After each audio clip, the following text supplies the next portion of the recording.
Bonsoir à toutes et à tous. Je vais faire l'appel. Thierry Baïza présent, le numéro 10.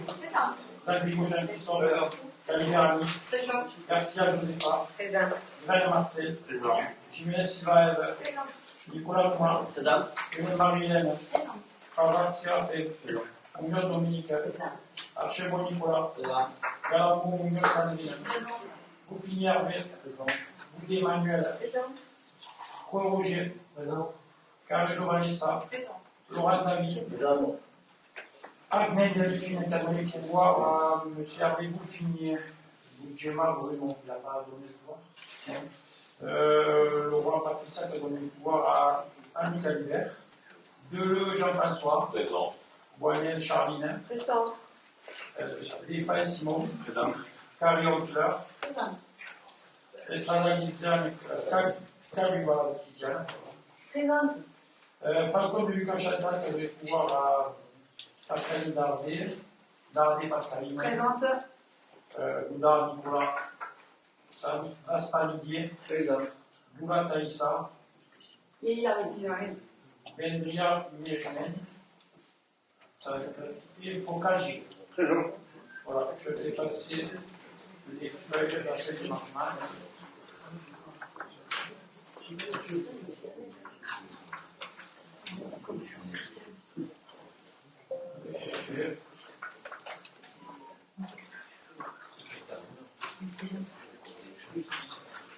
Avec l'ordre du jour avec 39 questions. Le secrétaire du service.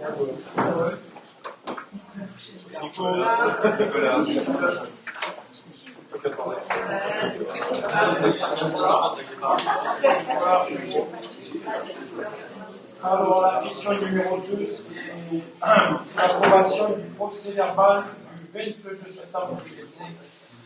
Y a-t-il des observations ou des questions? Aucune observation. Je le vois. Qui est contre, qui s'abstient, qui est pour? Je vous remercie. La question numéro 3, c'est les informations sur les décisions que j'étais amené à prendre. Y a-t-il des questions ou des observations sur ces décisions, Madame Estrada? Oui, bonsoir. Une question relative à la décision numéro 66. Donc, il y a eu un emprunt qui a été fait de 2,5 millions. C'était autorisé dans le cadre du vote du budget, mais je voulais savoir pour quelles raisons, puisqu'il a été dit que, a priori, cet emprunt ne serait pas nécessaire. Voilà.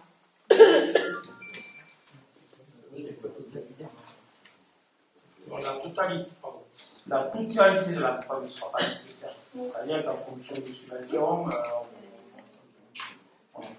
toute façon, on y reviendra après sur la délibération. Mais oui, il y a eu une demande de fait, mais après, en fonction des subventions, on fera, on comprend. D'autres questions?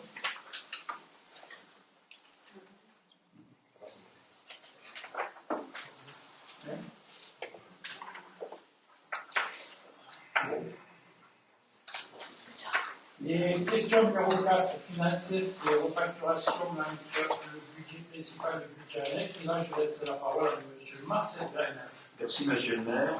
Bien, mesdames, messieurs, vous avez pris connaissance du délai de cette délibération. Donc, je rappelle qu'il convient d'examiner les refacturations des coûts des fonctions support entre le budget principal et les budgets annexes pour l'année 2025. Alors, cette décision vise à répartir équitablement les dépenses de personnel partagées entre les services en intégrant ces coûts dans les tarifs des prestations facturées et à clarifier les modalités de remboursement entre budgets. Alors, sa mise en œuvre concerne l'exercice 2025 et cette mise en œuvre fera l'objet d'une révision annuelle en fonction des interventions réelles des agents. Le détail des refacturations validées, qui sont donc les montants 2025, et le suivant, du budget principal vers les budgets d'annexe, restauration 72 237 €, hébergement 24 207 €, port mixte 42 367 €, Bourg-Blanc 25 041 €, Thalassa 4 565 € et camping-car 15 666 €. Et par ailleurs, refacturation du budget annexe restauration vers le budget principal pour 139 664 € et vers le budget annexe hébergement pour 210 000 €. Il est donc demandé au conseil municipal de bien vouloir autoriser ces refacturations entre le budget principal et les budgets annexes ou entre les budgets annexes. Y a-t-il des questions, Monsieur Pocas? Oui, donc juste des remarques, puisque c'est quelque chose que j'appelais de mes voeux depuis un certain temps, et j'appelle un certain temps, c'est 20 ans, et je pense qu'on peut remercier le DGS et les services pour avoir avancé là-dessus, et vous remercier à vous aussi, parce que c'est quelque chose qui va permettre et aux services de bien travailler sur des chiffres réels, prendre les bonnes décisions, alors que des fois on ne tapait pas au bon endroit parce que la dépense est l'intérieur, en fait, de là où on pensait qu'elle était. Ça, c'est la première chose. Et la deuxième chose, pour les élus des prochains mandats, ça leur permettra de discuter sur des chiffres pareils, sur des chiffres qui sont réels et pas des fois on rentrait dans des... Moi, je suis le premier à le faire, hein. Des fois, on est rentré dans des polémiques alors qu'il n'y avait pas lieu parce qu'en fait, les chiffres, au lieu d'être sur une imputation, ils étaient sur une autre. Voilà. Donc, je vous remercie là-dessus et je pense que ça va être une bonne chose. Je pense que c'est aussi quelque chose qui est à affiner, puisque à l'usage, vous allez pouvoir faire des clés de répartition, etc. Voilà. Merci. Oui, vous avez raison, M. Foucault, parce que c'est vrai que des fois, il y avait des a priori sur certains budgets. On disait le déficit il est sur tel point, et puis finalement, on se rendait compte que c'est pas. En faisant en ayant des chiffres exacts et réels, on arrive à voir que finalement, ce n'était pas du tout là où on pensait. Voilà. C'est vrai qu'en ayant une comptabilité un peu plus pointue et plus juste, ça permet de réajuster et de voir où c'est qu'il faut garder notre. Vous avez raison, et je remercie Monsieur Lalleux avec Marcel Grain ici et tous les services financiers et tous les services, puisque chacun dans leurs services respectifs font ces remontées, on arrive à pointer certains endroits où il va falloir travailler pour améliorer les finances et réajuster pour avoir un équilibre. Ça demande de la rigueur. Donc, Y a-t-il d'autres observations? Aucune, donc je vais au voie. Qui est contre, qui s'abstient, qui est pour. Je vous remercie. Vous noterez la revue de M. Alissabbat. La question numéro 5, finance, c'est la refacturation entre la commune de Metz et le CCAS. Je laisse à nouveau la parole à M. Marcel Grain. Merci, Monsieur le maire. C'est la suite de la délibération précédente qui concerne cette fois la commune même de Metz et le CCAS. Donc il s'agit de répartir équitablement les coûts des fonctions support entre la commune et le CCAS. Cette décision vise à clarifier la refacturation des dépenses partagées, telles que la formation, les services administratifs, et à intégrer ces coûts dans les budgets respectifs conformément à une convention qui est jointe en annexe et dont vous avez pu prendre connaissance. Alors, sa mise en œuvre débutera dès la signature de cette convention par le maire ou son représentant, qui est désormais autorisé à engager les documents nécessaires. Il est donc proposé au conseil municipal de bien vouloir approuver les termes de la convention liant la ville de Metz au CCAS pour les refacturations du budget principal de la commune vis-à-vis des budgets du CCAS et pour les refacturations des budgets du CCAS vis-à-vis du budget principal et des budgets annexes de la commune.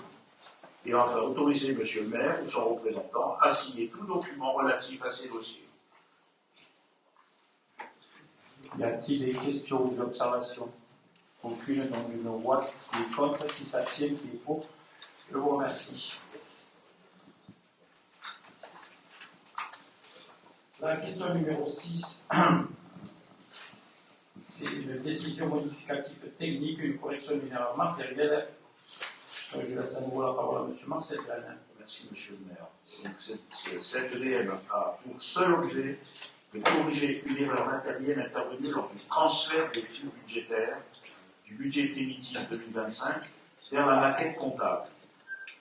En effet, les crédits votés par chapitre ont été additionnés à ceux votés par opération, entraînant une présentation erronée des autorisations de programme, notamment pour l'opération voirie urbaine 2024/05. Donc, la présente décision modificative procède donc à un ajustement strictement technique et neutre destiné à permettre au comptable public de rectifier ses prévisions sans modifier l'équilibre global du budget. Cet ajustement n'impacte ni les crédits réellement votés, ni l'équilibre budgétaire. Il est donc demandé au conseil municipal d'en approuver la mise en œuvre et donc d'approuver cette décision modificative consistant en un mouvement budgétaire neutre. Je ne vous énonce pas les chiffres, vous les avez, sauf si vous souhaitez que je les rappelle.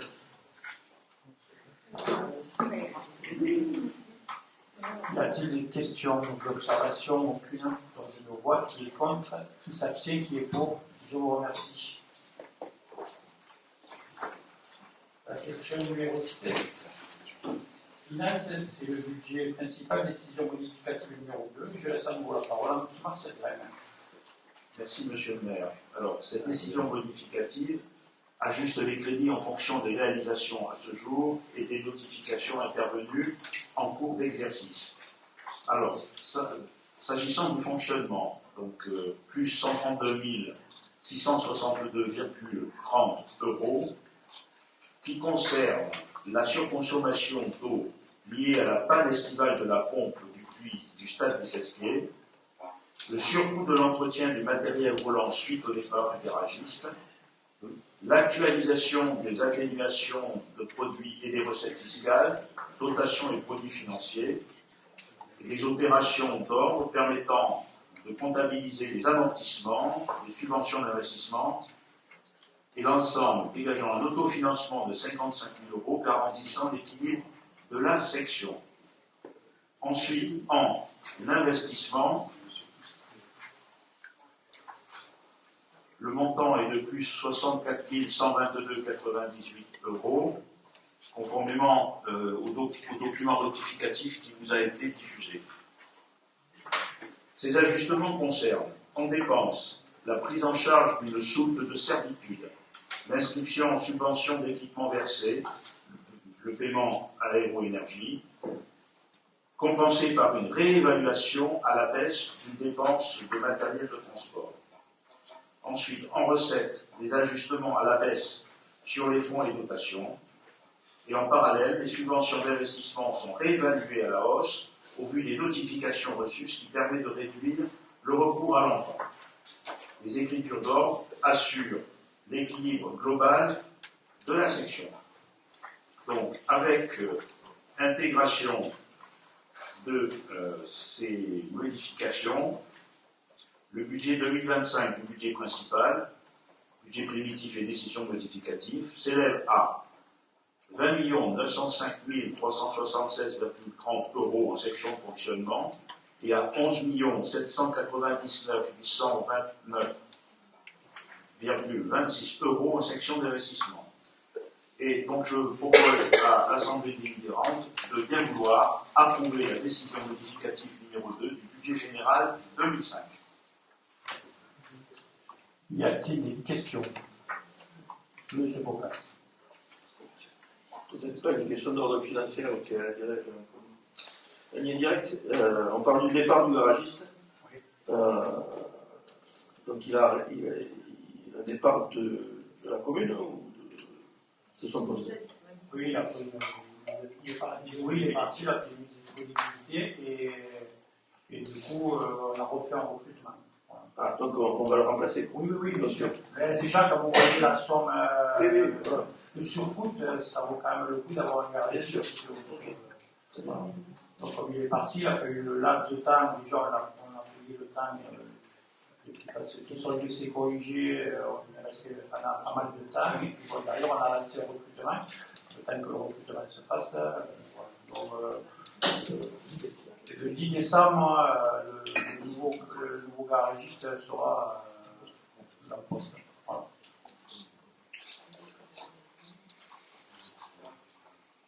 Y a-t-il d'autres questions? Donc, je vote qui est contre, qui s'abstient. 1, 2, 3, 4, 5 abstentions. Oui, c'est ça. Il y a un pouvoir, justement. Oui. Un seul pouvoir. Oui, oui, ça fait 5. Et qui est pour? Merci.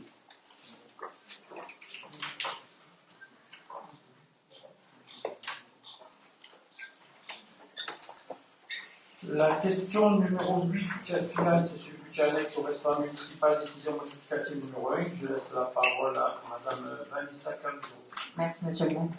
Cette décision modificative permet d'ajuster les crédits afin de tenir compte de l'exécution budgétaire et des besoins constatés sur l'exercice. En section de fonctionnement, les crédits augmentent de 28 331 €.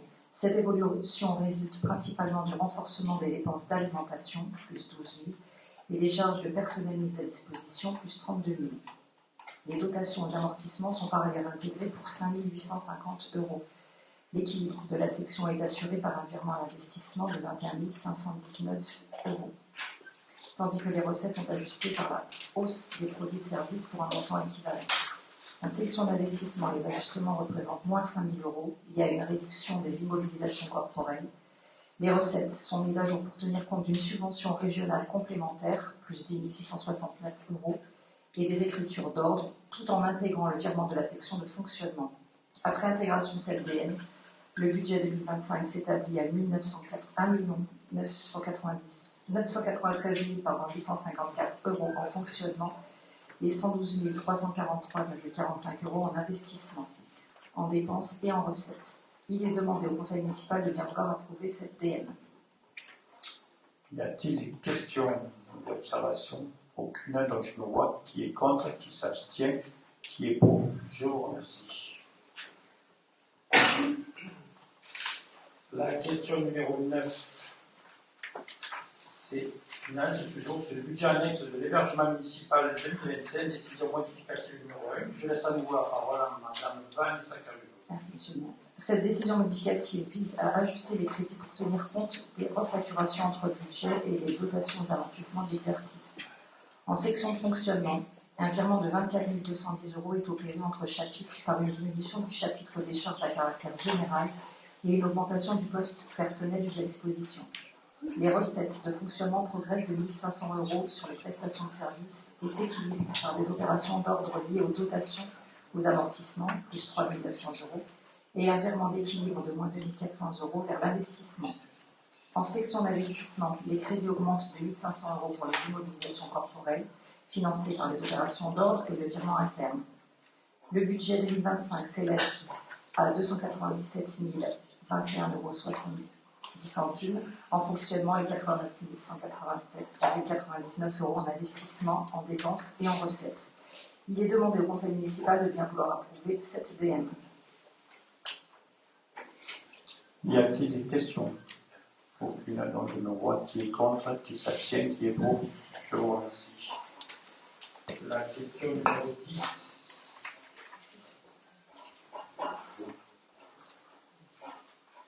Finance sur le budget annexe du port du Gros-Blanc, décision modificative numéro 2, et je laisse la parole à M. Nicolas Archibald. Merci, Monsieur le maire. Cette décision modificative ajuste les crédits afin de refléter les opérations de refacturation entre chapitres. En section de fonctionnement, les crédits évoluent de plus 4 275 €. La diminution du poste relatif à l'entretien de l'immobilier, moins 4 000, permet de réévaluer à la hausse les charges du personnel affecté par la collectivité, plus 4 000. Par ailleurs, une écriture de régularisation est opérée, plus 4 175 € au compte études et recherches, avec une recette de contrepartie au compte 75,88 afin de corriger un rattachement 2024. La présente DM s'équilibre ainsi à plus 4 175 € en dépenses et en recettes de fonctionnement. Après intégration de cette DM, le budget 2025 s'établit à 135 129 € en fonctionnement et 339 069 € en investissement, en dépenses et en recettes. Il est demandé au Conseil municipal de bien vouloir approuver cette DM.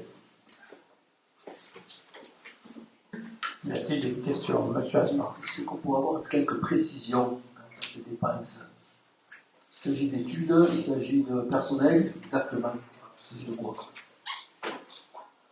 C'est un équilibre, comme c'est écrit. C'est juste le personnel. Voilà. Ça, on facture le personnel qui est intervenu sur le port de Mont-Blanc. À quoi, s'il vous plaît?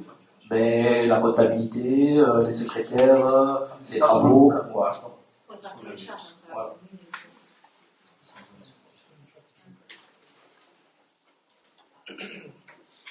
Y a-t-il d'autres questions? Aucune. Donc je mets en voix qui est contre, qui s'abstient, qui est pour. Je vous remercie.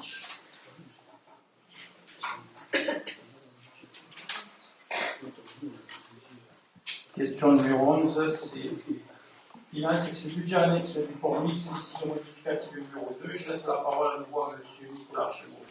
Cette décision modificative vise à ajuster les crédits du budget afin de tenir compte des opérations de refacturation entre budget et des régularisations nécessaires en charges et produits, ainsi que des besoins complémentaires d'investissement.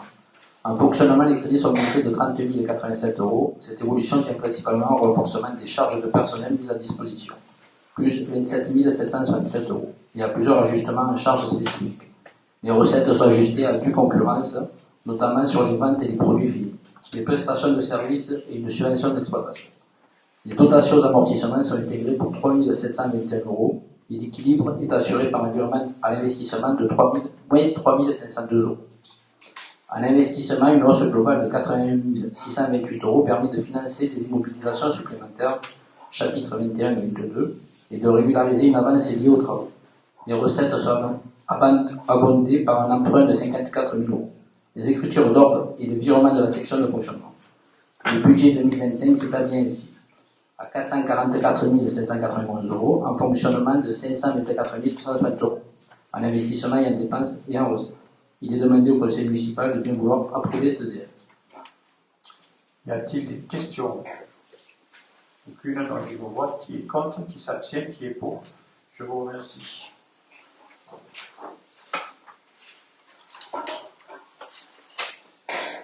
La question numéro 12, la décision modificative sur l'aire de camping-car 2025. C'est la décision modificative numéro 1 et je laisse la parole à Mme Vanessa Caruso. Merci, Monsieur le maire. Cette décision modificative ajuste les crédits pour tenir compte des opérations de refacturation entre chapitres. En section de fonctionnement, un virement de 15 700 € est opéré du chapitre 11, charges à caractère général, vers le chapitre 12, charges de personnel, afin de couvrir les personnels mis à disposition. Cette opération n'affecte pas l'équilibre global de la section qui reste à 0 € de variation. Après intégration de cette DM, le budget 2025 demeure identique au budget primitif, à savoir 63 506 € en fonctionnement et 24 890 € en investissement, en dépenses et en recettes. Il est demandé au conseil municipal de bien vouloir approuver cette DM. Y a-t-il des questions? Aucune. Donc je me vois qui est contre, qui s'abstient, qui est pour. Je vous remercie.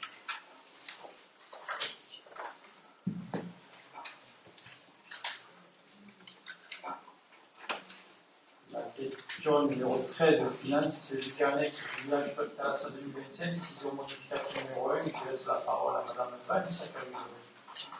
Merci, monsieur. Cette décision modificative ajuste les crédits pour refléter les opérations de refacturation entre chapitres. En section de fonctionnement, le compte personnel mis à disposition est augmenté de 4 565 €, financé par un virement interne vers l'investissement du même montant.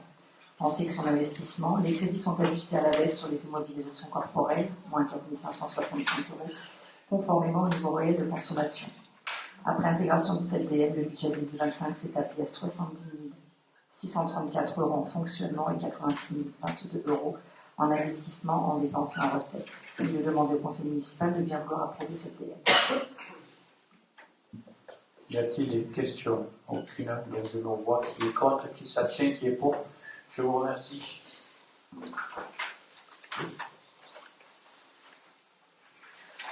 La question numéro 14, finances et créances irrecouvrable du budget principal de la ville de Metz 2025. Je laisse la parole à M. Marcel Grain. Merci, Monsieur le maire. Alors, je vais faire une présentation des 3 délibérations numéro 14, 15 et 16, et ensuite on les votera dans l'ordre. Alors, l'Assemblée est là invitée à admettre en non-valeur des créances sur le budget principal et l'ex-budget de l'eau. Je vous rappelle, le transfert a eu lieu en 2019. 20. Le dernier budget, c'était celui de 2019. Voilà. Pour un montant total de 37 363,86 €. Certaines créances étant prescrites. Ces admissions en non-valeur font l'objet des 3 délibérations 14, 15 et 16. Toutes ces créances sont inscrites au compte 6541, créances admises en non-valeur, et feront l'objet d'une reprise sur provision d'un montant de 34 772,55 € sur le compte 7815 pour l'ex-budget de l'eau et 11 632,31 € sur le compte 7817 pour les dépréciations du budget principal. Ces décisions font suite en fait au constat du comptable public qui a soit exercé des poursuites sans résultat, soit jugé inutile de poursuivre en raison des faibles montants recouvrés.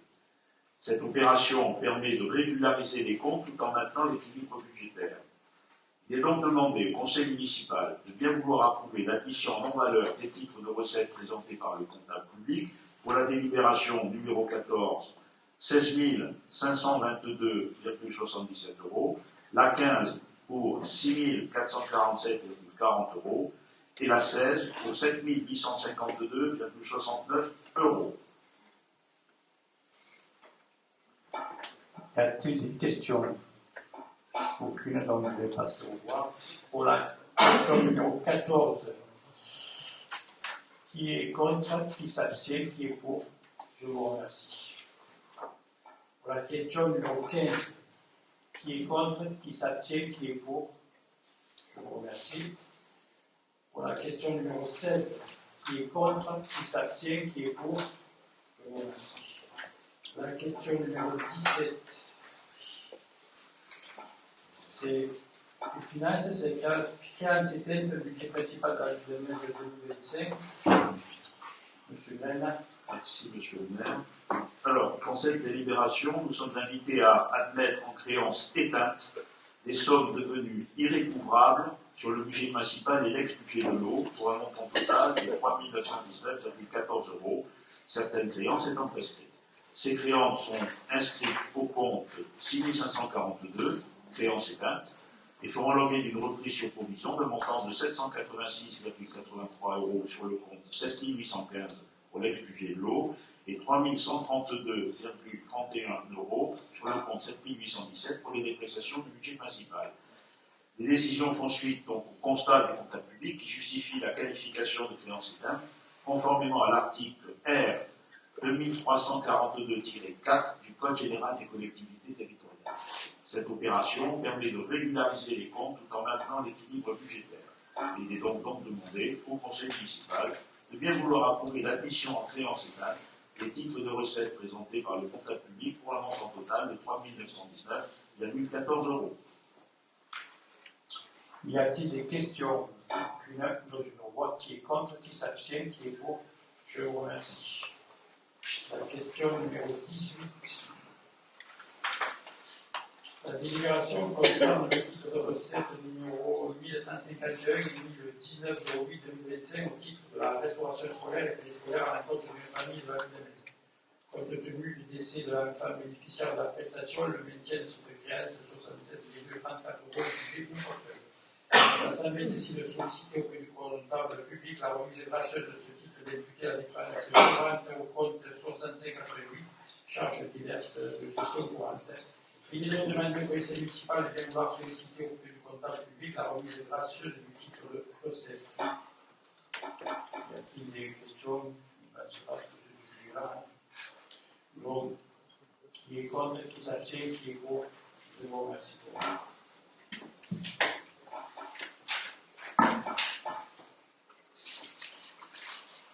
La question numéro 19, c'est l'apurement du déficit d'une régie du budget annexe du Cormix 2025. Je laisse la parole à M. Nicolas Archambault. Merci, monsieur. La délibération vise à constater et à apurer le déficit de la régie du port mixte, constaté à 90,58 € à la suite du procès verbal remise de la régie.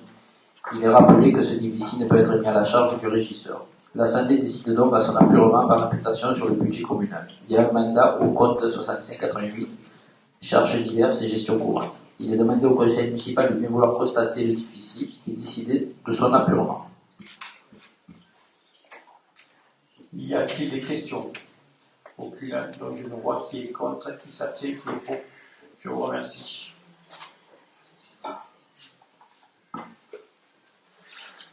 La question numéro 20, c'est la convention de suivi de l'exercice de la compétence eau potable par SAM. Ce projet de délibération a pour objet la mise en place d'une convention de suivi de concertation avec 7 agropoles de la Méditerranée, SAM, pour l'exercice de la compétence eau potable.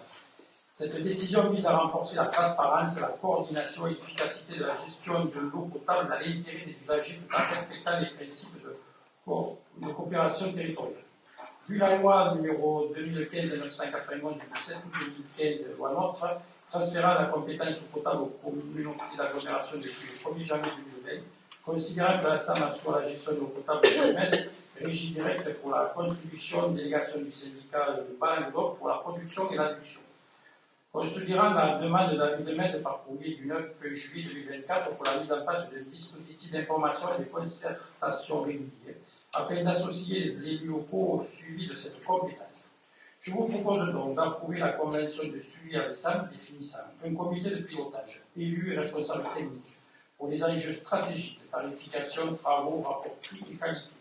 Un comité technique et administratif, service des deux collectivités pour le suivi opérationnel, budget, RH, communication, durée 2 ans, 2026-2027, sans modification de compétences légales. De créer une commission extra-municipale eau potable composée du maire ou son représentant, de 5 conseillers municipaux, de 3 représentants de la société civile désignés ultérieurement, et de m'autoriser à signer la convention de ces éventuels avenants. Y a-t-il des questions sur le sujet?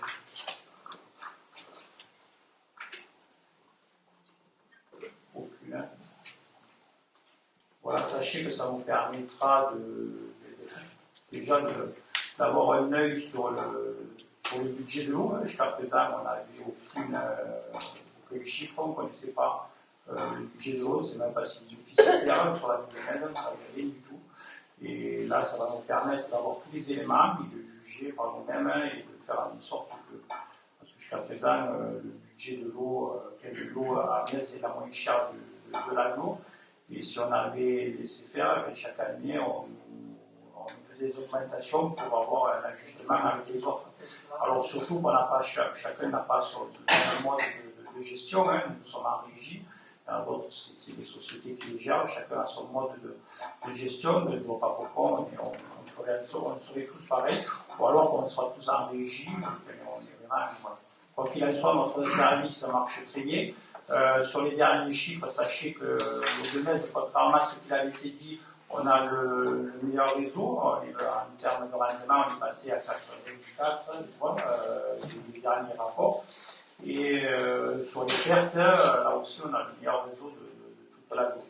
Donc je vois que finalement, notre régie fonctionne bien et on va faire en sorte d'associer tout le monde. Donc, on vous demandera les élus qui veulent participer à ce comité de pilotage, on vous demandera aussi au liste minoritaire de participer à cette gestion. Voilà ce que je voulais vous dire. Donc je passe au vote. Qui est contre? Qui s'abstient? Pardon, vous voulez parler? Je ne savais pas. Oui, je voulais féliciter donc Monsieur le maire et l'ensemble des élus qui ont travaillé sur ce projet et le DGS. Parce qu'enfin, on y est arrivé. C'est un combat que l'on mène depuis 2020, puisqu'on s'était opposé au transfert de l'eau à Metz. On a un maire qui a tenu tête, qui s'est battu en conseil communautaire, souvent en étant en minorité.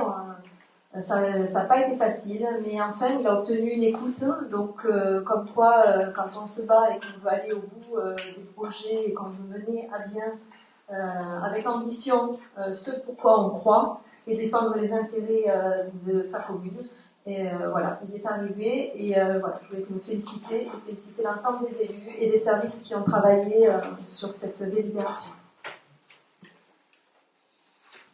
Ça revient un peu à ce que vous disiez, M. Foucault, tout à l'heure, que quand on arrive à avoir une comptabilité fine dans laquelle on a tous les chiffres, c'est pour ça que, bon, quand il faut faire des augmentations, il faut les faire. Mais pour cela, il faut avoir il faut nous justifier. Si c'est pour nous dire on va augmenter l'OMS, si on n'a aucun justificatif moi, si le budget est équilibré, je ne vois pas pourquoi on ferait une augmentation. Voilà, il y a une logique là-dessus. Et je vois que. Alors, je sais que le président François Comène avait abondé à cette demande et le président Linares n'en fait que. Il a continué et je vois que tout se met en place. Je remercie encore une fois M. Lalot aussi, qu'avec le DGS de l'Aglo et M. Lenoir, avec qui il travaille très bien. Et je vois que quand on veut et que tout le monde dit du sien, on arrive à trouver un compromis et on arrive à sortir par le haut. Voilà, merci à toutes les personnes qui ont permis d'avancer sur ce dossier qui était assez épineux et qui a mis pas mal de débats. Voilà. Donc je mets au voix qui est contre. Monsieur Foucault. Petite remarque, c'est que justice, hein, parce que beaucoup d'investissements avaient été faits sur les réseaux à main, et même les anciennes municipalités, là, ça met tout le monde dans l'essence, les remplacements, etc. Il y a eu quelques petits épisodes où il y a eu des problèmes avec les Plymouth de 2000 qui pétaient tous les uns après les autres. Je pense que ça commence à... Ils ont presque tous été changés, donc je pense que ça commence à s'estomper. Et c'est normal qu'on soit récompensé, entre guillemets, de ça, qu'on ne soit pas mis... qu'on ne paie pas constamment pour les autres. Quoi. Voilà. Non, mais en plus, ce que je tenais aussi à remercier le service des eaux, parce qu'ils font un travail formidable. On les voit souvent dans la messe, là. Je peux vous dire qu'ils sont à la recherche de la moindre fuite. Et d'ailleurs, si on a les meilleurs résultats, on le doit pas aux élus, on le doit à eux, car sur le terrain, ils font une fois le travail. Franchement, là-dessus, ils sont très très efficaces. Voilà. Donc j'ai mis en voix qui est contre, qui s'abstient, qui est pour. Merci.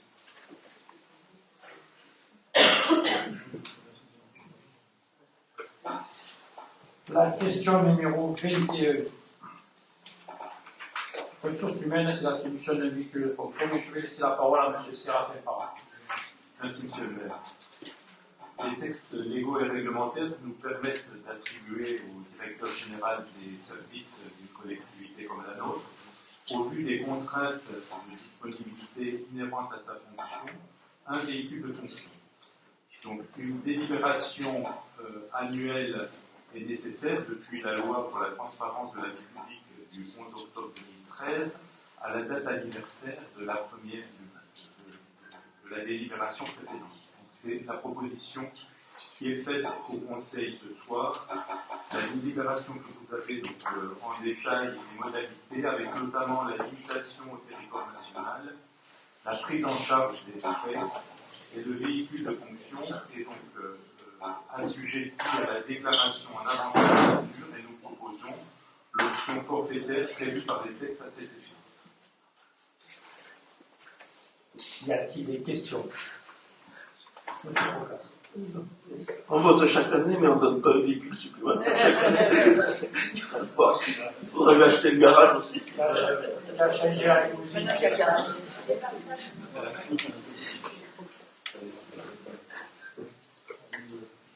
Alors, on regarde à la main. Y a-t-il des questions d'observation? Aucune, donc je me vois qui est contre, qui s'abstient, qui est pour. Je vous remercie.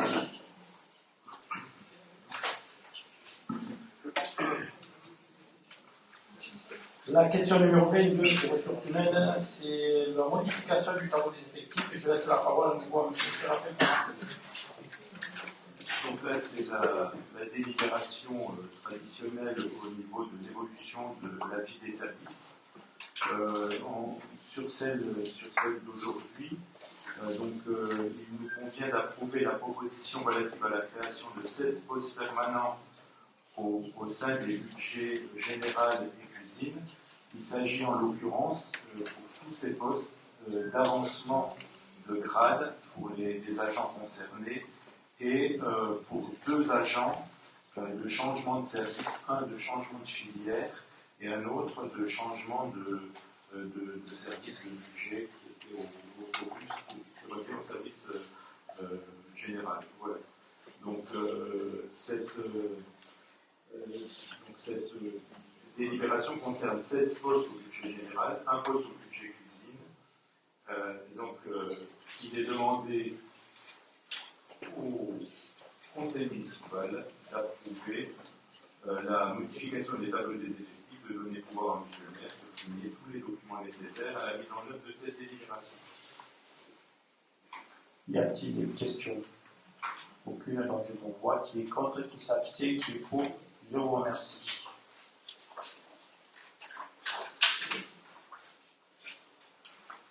Alors la question numéro 1 et 3, c'est ressources humaines, c'est les contrats d'apprentissage. Et je laisse à nouveau la parole à M. Séraphin Parent. Donc je rappelle que le contrat d'apprentissage est un contrat de droit privé qui permet de dispenser une formation professionnelle à des personnes âgées de 16 à 29 ans en échange de leur travail rémunéré pendant la durée du contrat et sanctionné par la délivrance d'un diplôme ou d'un titre. Donc, elle acquiert ainsi des connaissances théoriques dans une spécialité dispensée dans des centres de formation dédiés, mis en pratique au sein de la collectivité. Ce dispositif présente un intérêt pour les personnes accueillies, mais également c'est un dispositif gagnant-gagnant pour les services accueillants.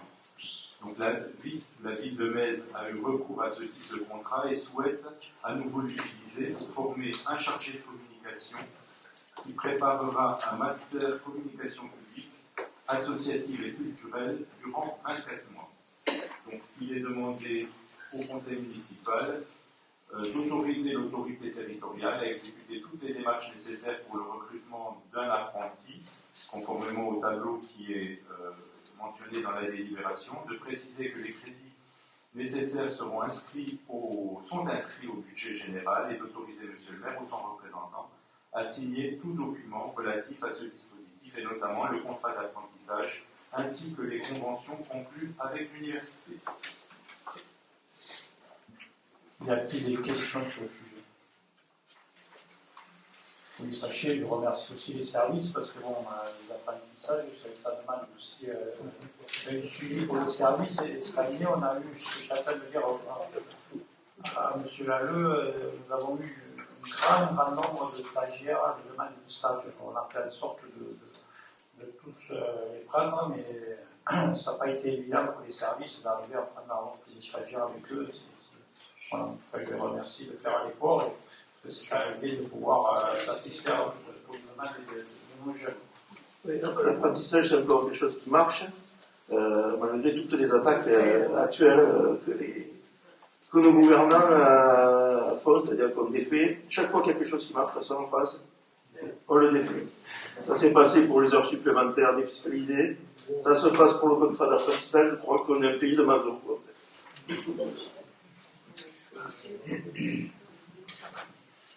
D'autres remarques? Je vous vois qui est contre, qui s'abstient, qui est pour. Je vous remercie. La question numéro 24, c'est la ressource humaine. Toujours, c'est l'autorisation de signature d'adhésion à la médecine préventive 2026-2028. Et je laisse à nouveau la parole à M. Séraphin Parent. Donc là, en l'occurrence, il s'agit d'examiner une proposition relative à l'adhésion au pôle de médecine préventive du centre de gestion 34 pour la période 2026-2028. Cette décision vise à assurer la continuité du suivi médical des agents après l'expiration de la convention actuelle au 31 décembre 2025, tout en simplifiant les modalités de facturation et des démarches administratives. Sa mise en œuvre débutera dès la signature de la nouvelle convention qui introduit une tarification unique de 0,42% de la masse salariale et remplaçant la facturation à l'acte, sauf cas exceptionnel, à 55 € par visite non honorée. L'obligation d'utiliser un portail dédié mettra 4 pour sécuriser les déclarations d'effectifs et faciliter l'accès aux documents. Donc, il est demandé au conseil municipal d'autoriser M. le maire à signer la convention d'adhésion à la médecine préventive 2026-2028 et tous les documents relatifs à la bonne exécution de la présente délibération. Y a-t-il des questions? Aucune, donc je vais mettre au vote. Sachez que Mme Hubert ne prendra pas part au vote. Donc, qui est contre, qui s'abstient, qui est pour? Je vous remercie.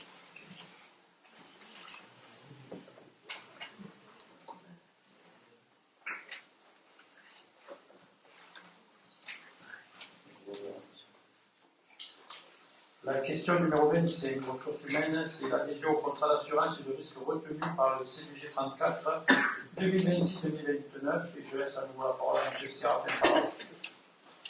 Donc là, il convient d'examiner donc la proposition relative à l'adhésion au contrat d'assurance des risques statutaires pour les agents affiliés à la CNRACL.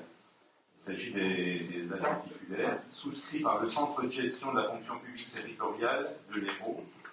Cette décision vise à couvrir les frais laissés à la charge de la collectivité en cas de décès ou d'incapacité temporaire de travail des agents conformément aux obligations légales, Code général de la fonction publique et la loi 8453 et le décret 552. Le contrat retenu auprès de Generali, courtier Willis Tower Hudson, entrera en vigueur au 1er janvier 2026 pour une durée de 4 ans, avec une garantie couvrant notamment 100% des indemnités journalières après 30 jours de franchise, au taux de 0,97%, et le risque d'essai au taux de 0,21% sans franchise. La mise en œuvre inclut également l'adhésion à la mission facultative de suivi et d'assistance du Centre de gestion 34, financée à hauteur de 0,12% de la masse salariale URSSAF. Il est demandé au conseil municipal d'accepter le contrat et d'autoriser M. le maire à prendre et à signer toutes les conventions en résultant et tout acte y afférent. Y a-t-il des questions? Aucune. Donc je me vois qui est contre, qui s'abstient, qui est pour. Je vous remercie.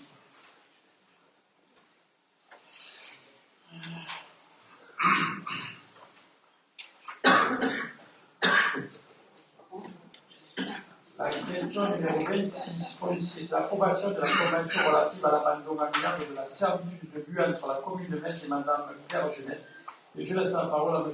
Jean-Christophe Talico. Merci Monsieur le maire, bonsoir à toutes et tous. Donc j'espère que nous arriverons à un point final sur ce dossier, qui était assez long à régler. En fait, on va résoudre quelque chose qui a commencé en 2007 par l'acquisition par la ville des locaux où aujourd'hui on a le matériel technique de la capitainerie juste au bout du port, à gauche. Donc la ville à l'époque a acquis par voie de préemption un bien à destination de créer un poste de secours. Les vendeurs ont négocié avec la ville une convention et ont fait inscrire une servitude que le M. le maire de l'époque a signée.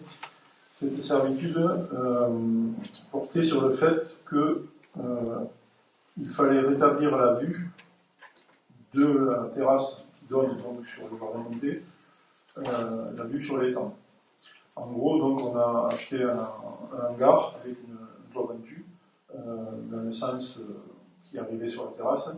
Et lors de l'acte d'achat, on s'est engagé à restituer la vue au propriétaire, même jeunesse. Entre-temps, ça n'a pas été fait, et entre-temps, le toit a été refait à neuf à l'époque.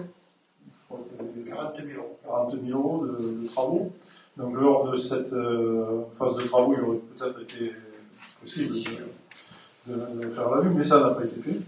Et quand nous sommes arrivés à la mairie, enfin quand nous sommes arrivés en tout cas dans l'exécutif, à la mairie, cette dame est venue nous voir en disant « Écoutez, moi j'attends depuis 2008, donc il va falloir régler ça ».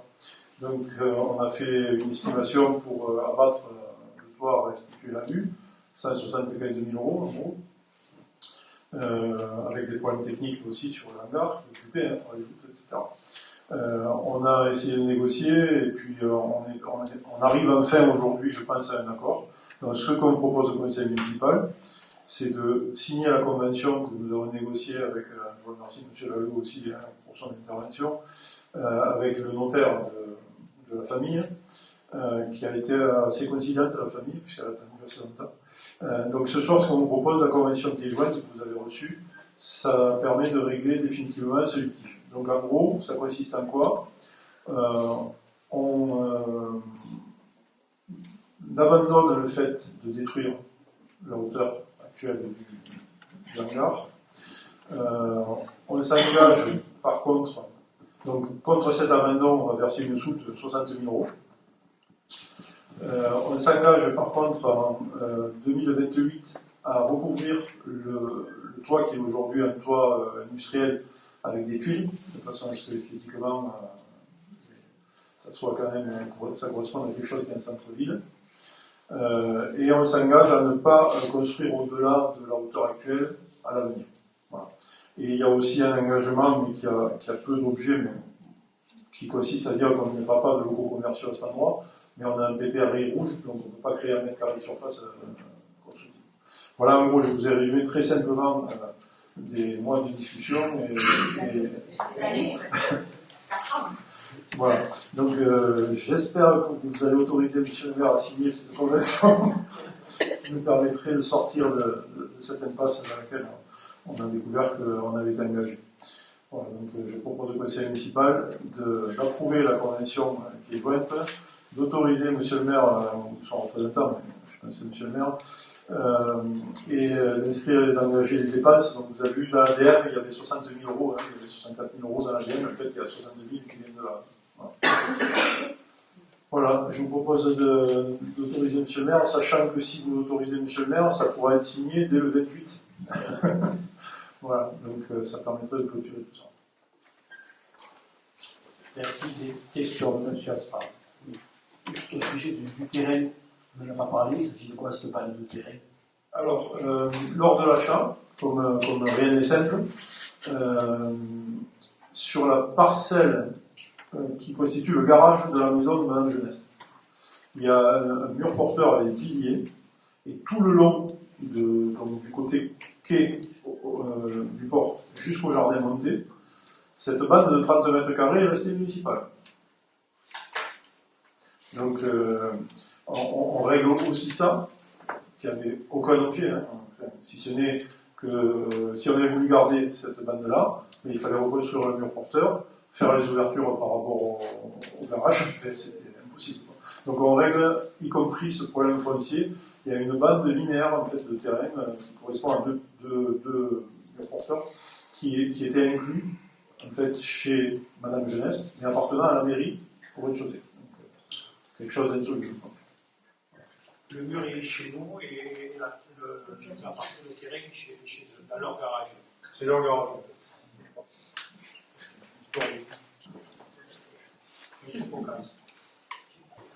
Oui, je pense qu'on arrive à la fin du mandat et ça sera peut-être bien de faire une petite addition afin que tous les vices cachés qui ont été trouvés à votre arrivée.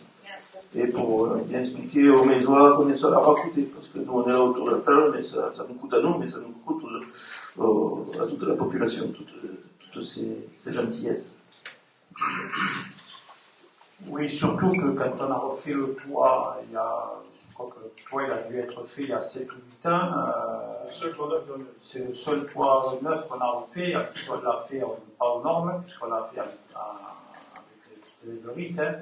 On n'a même pas couvert. Et ça nous a coûté plus de 40 000 euros. Donc je trouve que quand même, quand on a fait, en sachant ce problème de servitude, je pense que ça aurait été l'occasion de tout faire. Quand on était Madame Jeunesse, on était parti parce que c'est des gens qui habitent sur la région parisienne, et quand ils sont arrivés, j'avais signalé à la mairie qu'il fallait faire des travaux, que le toit était en train de tomber.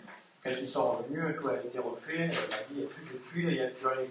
Bon, on a dit, ils ont eu sur leur terrasse, ils voient le rite. Voilà. Donc, alors, pour parler des malfaçons, on est quand même aussi sur là, je ne sais pas si vous avez vu, en face à la gendarmerie, alors on a les services, ça va être aussi repris par l'entreprise, on est en train de faire de l'enrochement. Ça c'est pareil, quand on a vendu, quand les terrains ont été vendus à GGL, on avait des talus. Alors déjà, si vous avez souvenir, on a pris 80 000 euros de mur sur Cagelou. Et là, pareil, on va se retrouver avec 20 ou 30 000 de faire de l'enrochement. On est en train de faire de l'enrochement aussi sur la route de Pomerol. Pareil, le talus nous appartient. Il est en train de partir aussi. Et donc, tout ça c'est le coût que vous l'avez eu dans les décisions modificatives. 60 000 euros aussi à payer. Voilà. Donc, c'est pour ça que et je remercie Jean-Christophe Dalmigo là-dessus. Alors, certaines personnes diront qu'on est un peu rude dans le suivi des travaux et dans les permis de construire, sauf que à force de fermer les yeux, de ne pas aller surveiller les travaux, on se retrouve avec une multitude de procès et d'affaires où on est impliqué dedans et qui peuvent nous coûter cher à la sortie parce qu'on a laissé faire. Voilà. Donc c'est vrai qu'on a mis une personne qui va surveiller les travaux, c'est vrai que ça change les habitudes, mais pour la mairie, ça nous permet aussi d'avoir une certaine sécurité et qu'on ne soit pas obligé après de se retrouver en justice. Et avec ce genre de choses-là, et encore, je peux vous dire, je remercie Madame Jeunesse parce que franchement, elle a été patiente, correcte. D'ailleurs, elle est adjointe dans une ville à la région parisienne. Elle m'a dit, je sais ce que c'est de faire un budget. C'est pour ça que je ne vous demande pas, je vous laisse sur plusieurs exercices faire les travaux. En tout cas, je la remercie et si tout le monde est d'accord, vendredi, on signera avec elle cette convention avec le notaire. L'affaire sera réglée à la scène. Ça a été long. Mais comme vous dites, M. Foucault, c'est vrai qu'il y a beaucoup, et c'est pas fini, il y a encore pas mal de problèmes à régler. On fera, même si on a fait des travaux d'immobilisme, pendant ce mandat, on règle pas mal de choses. Voilà. Donc je passe au voix qui est contre, qui s'abstient, qui est pour.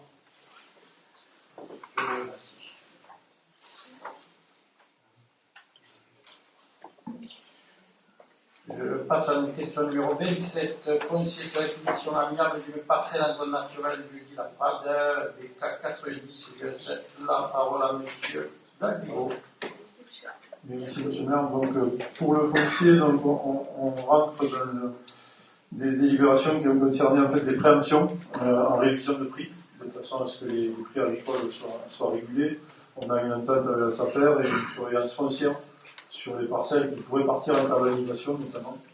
Donc là, dans le cas pratique, là, c'est une petite parcelle, 976 mètres carrés, donc on fait l'acquisition à 1 €. En fait, c'est derrière la Lune. C'est une zone particulièrement sensible puisqu'elle est en zone inondable, PPRI rouge, elle est aussi en zone ZICO, zone importante pour la conservation des oiseaux, etc. C'est un endroit où il faut surveiller parce qu'il y a facilement des caravanes et des choses comme ça. Voilà. Donc on vous propose l'acquisition de cette parcelle pour 976 €. Y a-t-il des questions? On voit qui est contre, qui s'abstient, qui est pour. Je vous remercie. La question numéro 28, c'est l'acquisition de parcelles ALN2, numéro 2, BY numéro 7 et BY5. Je laisse à nouveau la parole à M. Dalmigo. Merci, M. le maire. Donc là, on est sur 3 parcelles. En fait, là, on est sur des terrains agricoles, purement agricoles. D'ailleurs, la première parcelle, vous voyez le prix à l'acquisition, 44 400 €. C'est une parcelle qui est juste après la Via Domitia. Je ne sais pas si vous voyez quand on passe sur la route départementale. Après la Via Domitia, on a les parcelles communales qui descendent, qui sont exploitées par M. Chiffre. Et cette parcelle touche, c'est une ligne qui touche ces parcelles-là. Donc là, c'est une acquisition. Alors aujourd'hui, c'est une ligne exploitée. On va avoir une discussion avec la SAFER à ce sujet. Je vais vous parler de la LGE aussi un petit peu plus tard. Donc la deuxième parcelle, c'est une parcelle de 3000 m² pour 5700 € au lieu des amphithéâtres. Vous avez eu les plans, hein, je pense. Et la troisième, c'est 950 m² au Pêche-Valieu pour 3000 €. La troisième, elle est en zone contrepasse. Ouais, alors Azanet contrepasse. Ouais. Ouais, c'est la dernière parcelle, Andromède et Lupin. Alors sur ces 3 parcelles, donc on arrive à un total quand même important en acquisition. Il faut savoir qu'aujourd'hui, la ville de Metz, on va avoir une discussion avec la LGD, puisque la LGD va nous passer sur 21 hectares en fait, de propriété communale, entre le Masberic et la sortie de propriété. Et la LGD va avoir besoin de beaucoup d'hectares de compensation environnementale et compensation paysagère. Donc on va avoir une discussion avec on a commencé à discuter, pour être honnête, avec la LGD.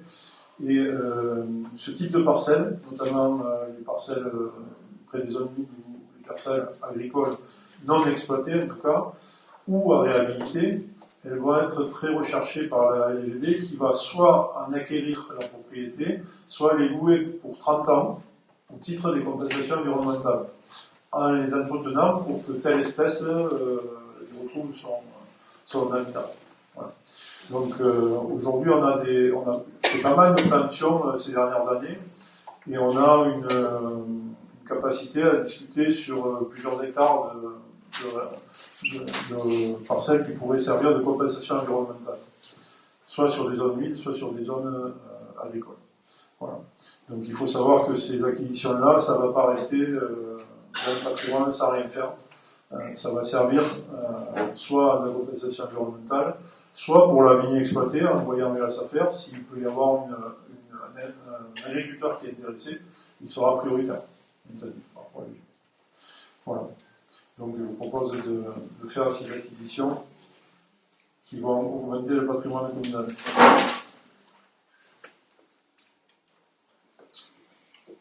Y a-t-il des questions? Aucune, donc je me vois qui est contre, qui s'abstient, qui est pour. Je vous remercie.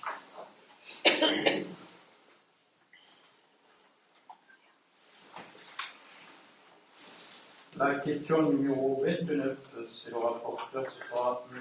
Nicolas Nouma.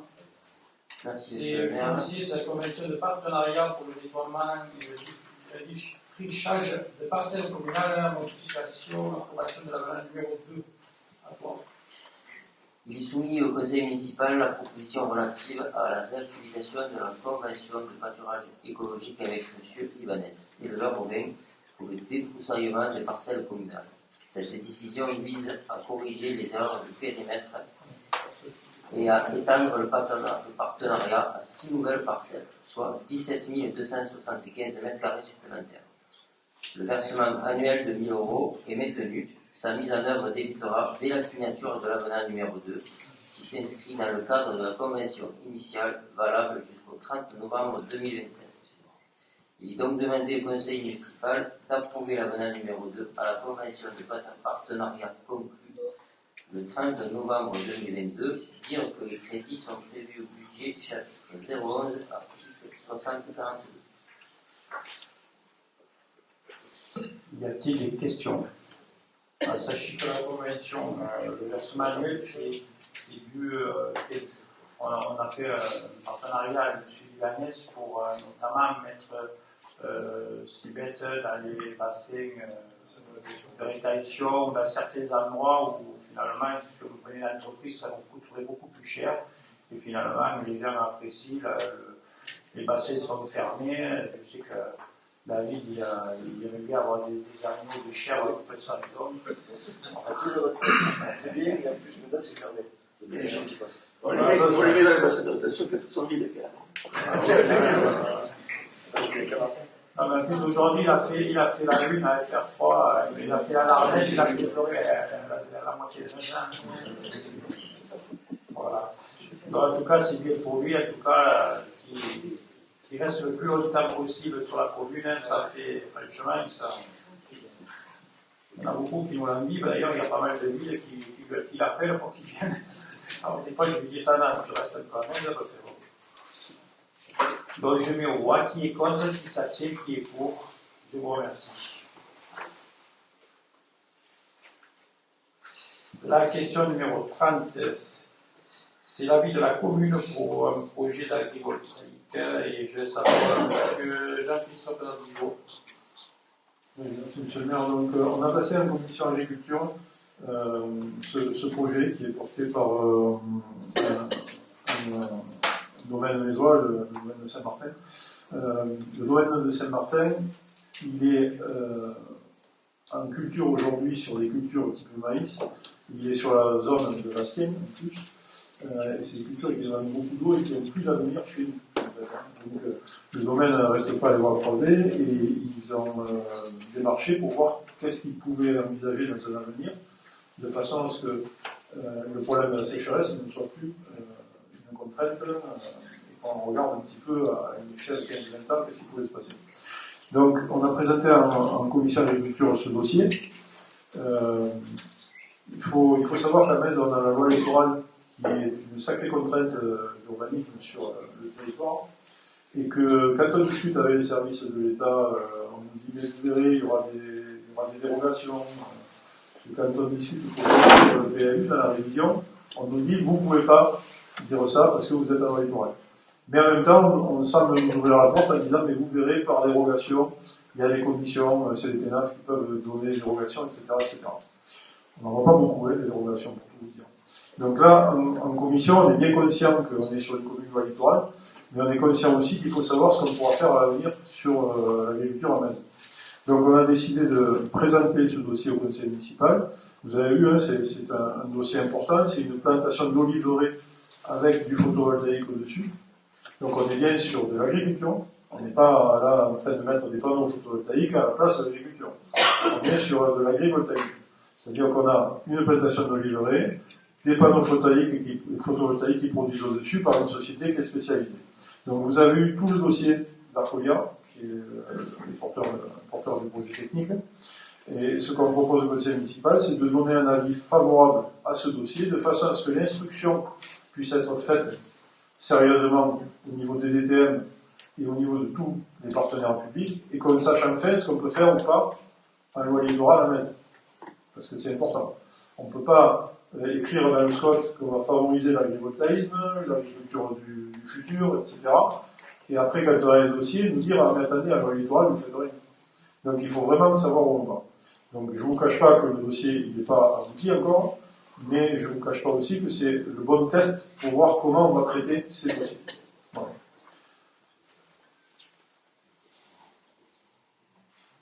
Y a-t-il des questions? Madame Estrada.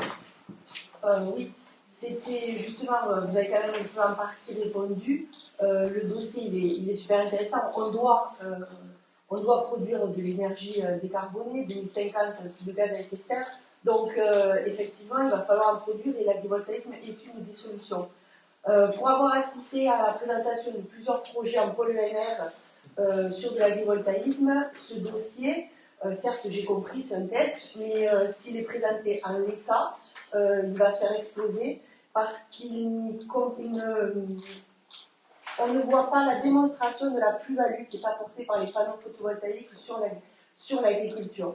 Ce qui est le discours qui est tenu à Pôle ENR, c'est que l'agrivoltaïsme, ce n'est pas de la coactivité. D'un côté, la production d'énergie, de l'autre côté, de l'agriculture. Il faut arriver à prouver que les panneaux photovoltaïques vont apporter une plus-value et vont permettre à l'agriculteur justement d'avoir une meilleure production. Et en l'état, ça me paraît léger. Voilà. Ça, effectivement, on est conscient, c'est pour ça que je dis qu'il est loin d'être fini, mais on veut absolument déposer, parce que sur le territoire, des dossiers, des porteurs de projets, tests, on n'en a pas, à part celui-là, et ensuite, dire que la couverture ombragée d'oliviers n'a pas un apport pour les oliviers, sur un secteur où on ne peut plus irriguer parce qu'il ne faut pas faire des trucs dans l'assien, je pense qu'il y aura quand même de quoi débattre. Mais en tout cas, le pôle ENR, c'est énergie renouvelable, c'est là où on veut porter le dossier. Donc on va voir Mme de Souza là, c'est elle qui est chargée du pôle ENR, donc on va lui apporter ce dossier. Et autre question, autre sujet qui sera pris en compte, c'est que dans ce organisme, il y a aussi l'inspection des sites et que donc la corrigibilité à partir de la route et à partir de Saint-Martin va être pris en compte. Et là, dans le dossier, il n'y a aucune perspective comme quoi il y a une intégration du paysage, une intégration de ce dispositif dans le paysage. Et autre sujet qui va être relevé, c'est le mitage. Il faut arriver à ne pas détruire les paysages. Mais évidemment, il va falloir produire de l'énergie renouvelable. Je rajouterais juste qu'en plus, il y a le secteur archéo à Saint-Martin. Pour le test, c'est peut-être pas le meilleur. Monsieur Dumas. Oui, on parle de dispositifs permettant d'exploiter les énergies renouvelables, ici en l'occurrence le soleil.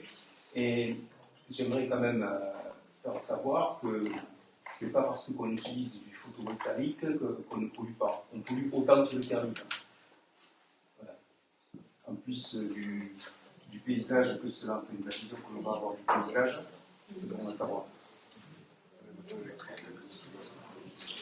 Moi, je pense que ce dossier, il peut être porté, il peut être notamment sur la nappe astienne, parce que la nappe astienne avec Fleureman, c'est l'endroit le plus sensible de la nappe astienne, puisque la nappe astienne est de Metz jusqu'à Béziers, et c'est l'endroit où est avec Fleureman. C'est-à-dire que le moindre impact en termes d'agriculture, c'est directement, et d'ailleurs, tous les relevés du SMETA montrent qu'on a des soucis, des soucis de pollution sur cette partie-là.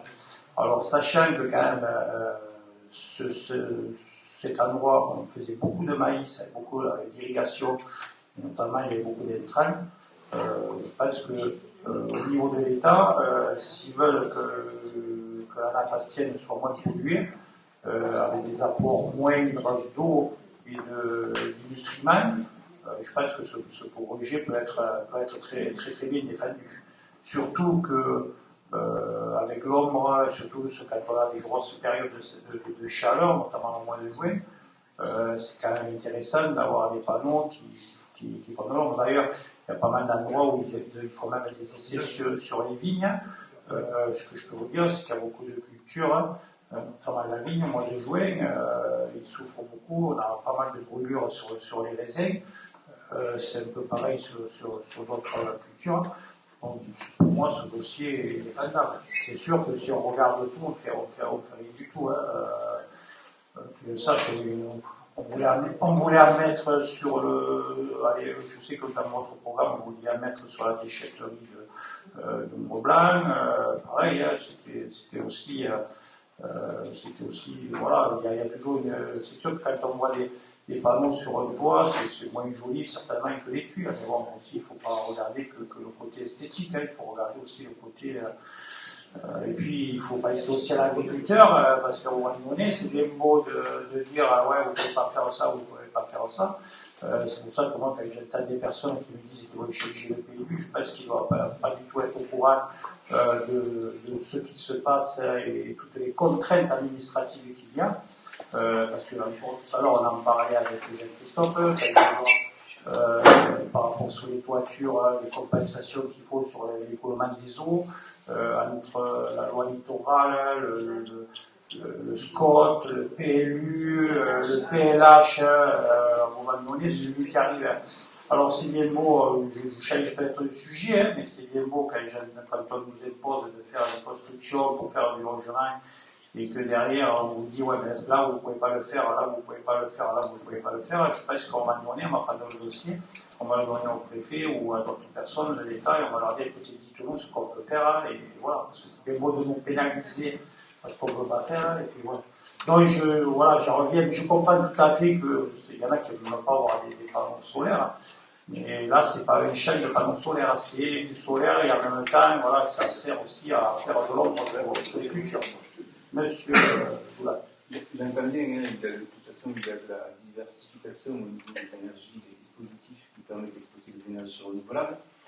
Mais c'était plus simplement pour dire pour que je sois bien compris, que la pollution dans les panneaux photovoltaïques se trouve dans la conception, dans le transport et dans le démantèlement, et ensuite dans le recyclage. Il faut savoir qu'il y a des matériaux qui, alors déjà, pour la conception de ces matériaux, il y a des déforestations, il y a des défigurations du paysage, et puis il y a l'exploitation des minerais qui sont rares, et ces derniers sont très peu, voire pas du tout traitables. Voilà. Mais après, c'est vrai que bon, c'est une piste à exploiter, bien entendu, et je suis favorable, je suis pour. Mais c'était juste pour attirer l'attention là-dessus. Il ne faut pas croire non plus que, tout comme le parc éolien, on croit que le parc éolien ça ne pollue pas, mais les écosystèmes qui sont pollués par les tonnes de béton qui sont posées pour fixer un parc éolien, c'est énorme.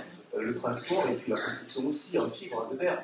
Et tout ça, c'est très difficilement recyclable et puis ça influe sur l'écosystème. Voilà. Mais c'est vrai qu'après, je vous rejoins, il n'y a pas de souci là-dessus.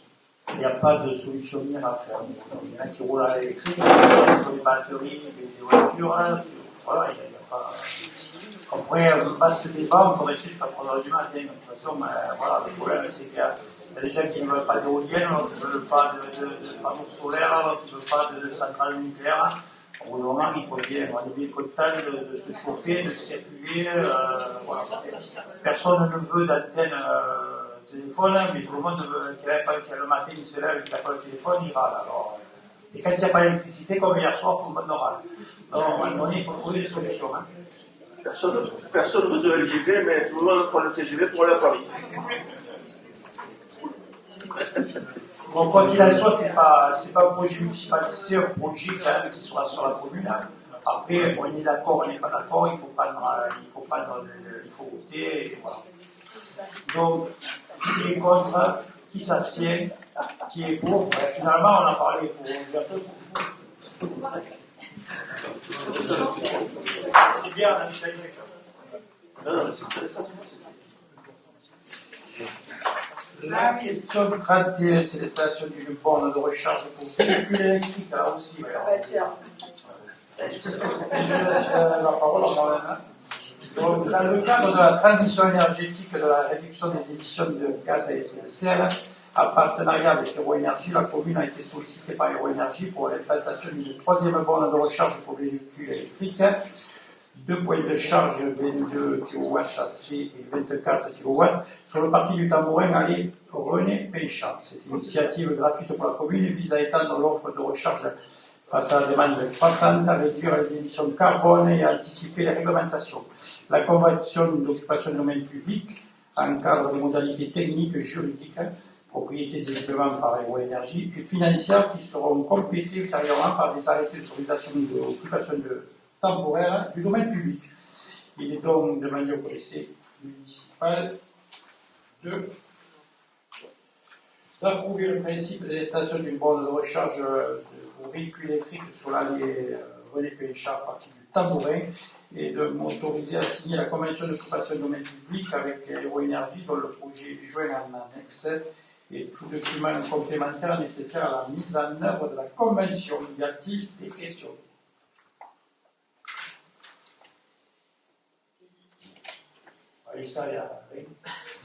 Non, mais tandis que c'est pour se battre contre le réchauffement climatique, c'est la vitesse, parce qu'il faut aller voir tout ce que l'on gaspille, tout ce que l'on fait comme réchauffement climatique pour produire une borne électrique, pour produire une batterie. C'est la vitesse hypocrisie. Autrement, c'est bon. On peut développer aussi en disant que c'est la durée de vie de ce qu'on achète qui fait surtout l'impact. C'est-à-dire qu'on est dans une société de consommation, on change de portable. Bon, moi, je l'ai pété hier, mais on change de portable tous les ans, etc. Si nous aussi, en tant que consommateurs, on était un peu plus raisonnable sur certaines choses, je pense qu'on arriverait, là oui, à avoir un impact réel sur l'environnement. Tu fais quoi? Au moins, tu gardes les voitures des temps, mais voilà. Oui, la Golf. Je suis d'accord. Tu l'as dit. Donc, je mets au vote qui est contre, qui s'abstient, qui est pour. Ah, vous ne prenez pas par vote, d'accord. Donc, je mets au vote qui s'abstient, qui est pour. Je vous remercie.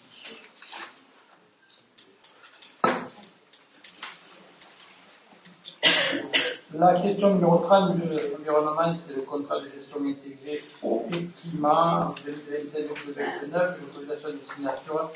Et je laisse la parole à Madame Marielle Pelin. Merci, Monsieur le maire. Par courrier du 3 octobre 2025, le SMBT a invité la commune de Metz à engager le processus d'autorisation de signature du contrat de gestion intégrée eau et climat 2025-2029. Ce contrat a tous les atouts pour permettre à notre territoire de répondre aux défis du changement climatique en s'appuyant sur un cadre contractuel ambitieux, intégrant la gestion de l'eau, la protection des écosystèmes et l'adaptation des activités économiques. Le contrat de gestion intégrée eau et climat s'inscrit dans la continuité des démarches historiques du territoire et s'articule avec les outils et acteurs existants. Il propose des fiches actions concrètes et un soutien financier de l'Agence de l'eau sous réserve de validation des taux d'intervention. La signature du contrat permettra à Metz de bénéficier d'aides techniques et financières pour des projets liés à l'eau et au climat et renforcera la cohérence entre les engagements locaux et les stratégies régionales. Il est donc demandé au conseil municipal de bien vouloir approuver le contrat et autoriser M. le maire ou son représentant à signer ce document par la ville de Metz. Y a-t-il des questions? Aucune question, donc je le vois. Qui est contre, qui s'abstient, qui est pour? Je vous remercie.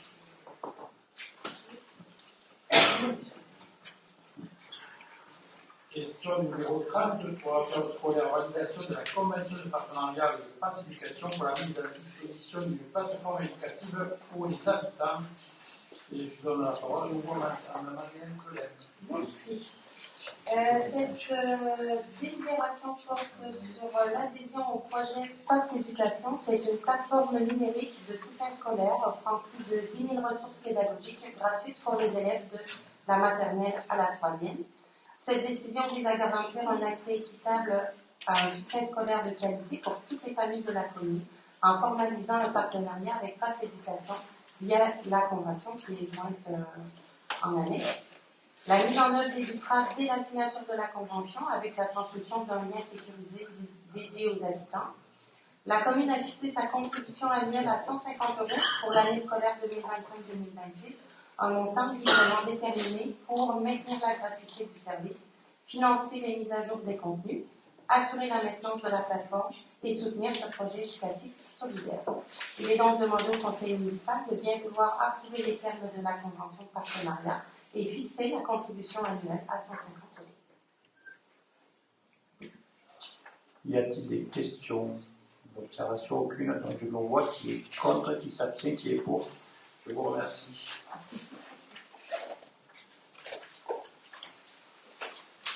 La question numéro 34, c'est la répartition des charges de fonctionnement des écoles maternelles et élémentaires. Et je laisse encore la parole à Madame Marielle Pelin.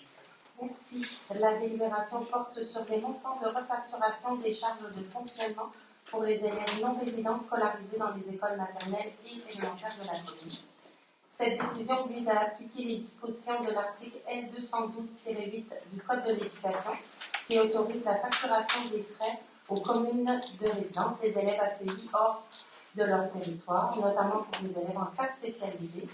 Le montant retenu, basé sur les comptes administratifs 2024, s'élève à 1 706 € par élève en maternelle et 688 € par élève en élémentaire. Il est donc demandé au conseil municipal de bien vouloir approuver les montants de refacturation aux communes de résidence des élèves scolarisés. Voilà. Y a-t-il des questions? Pourquoi est-ce que c'est pratiquement le double au niveau des maternelles? C'est lié à l'accès Oui, c'est lié aux charges personnelles et d'accès. Ouais.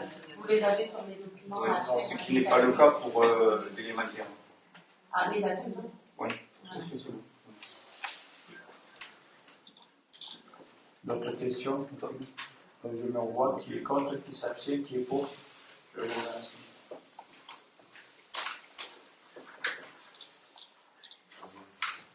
La question numéro 35, cinéma d'autobus et au contrat avec la SARL Lire. dont la commune souhaite renouveler le partenariat avec la SARL Lire pour la programmation des films du cinéma autobus. Cette décision vise à maintenir un accès à une offre cinématographique variée et en s'appuyant sur l'expertise de prestataires spécialisés.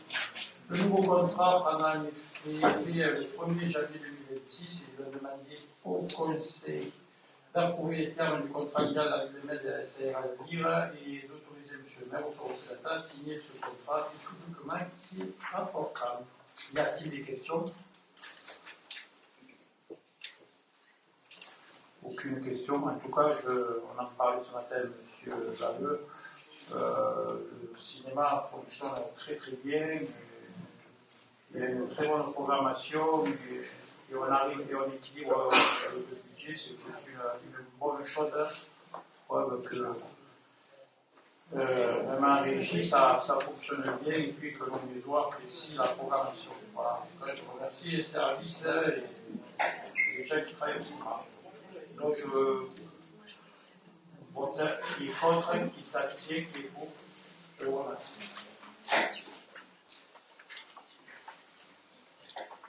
La numéro 36, la Convention Héros-Énergie et l'établissement des transformateurs. Alors, ce projet de libération a pour objet de la poursuite du projet d'établissement artistique des transformateurs électriques de la commune.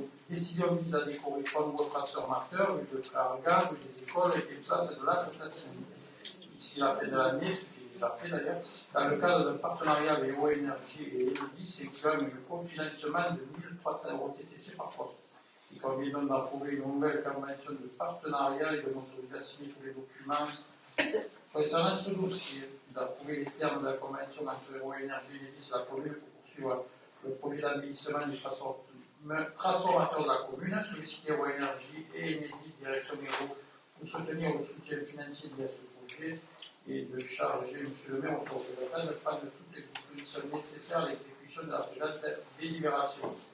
Alors, avant de passer au vote, s'il y a des questions, je voulais vous dire, on a fait ça avancé parce qu'on s'est retrouvé tardivement, on nous a demandé si on voulait pouvoir avoir 3 transformateurs de plus.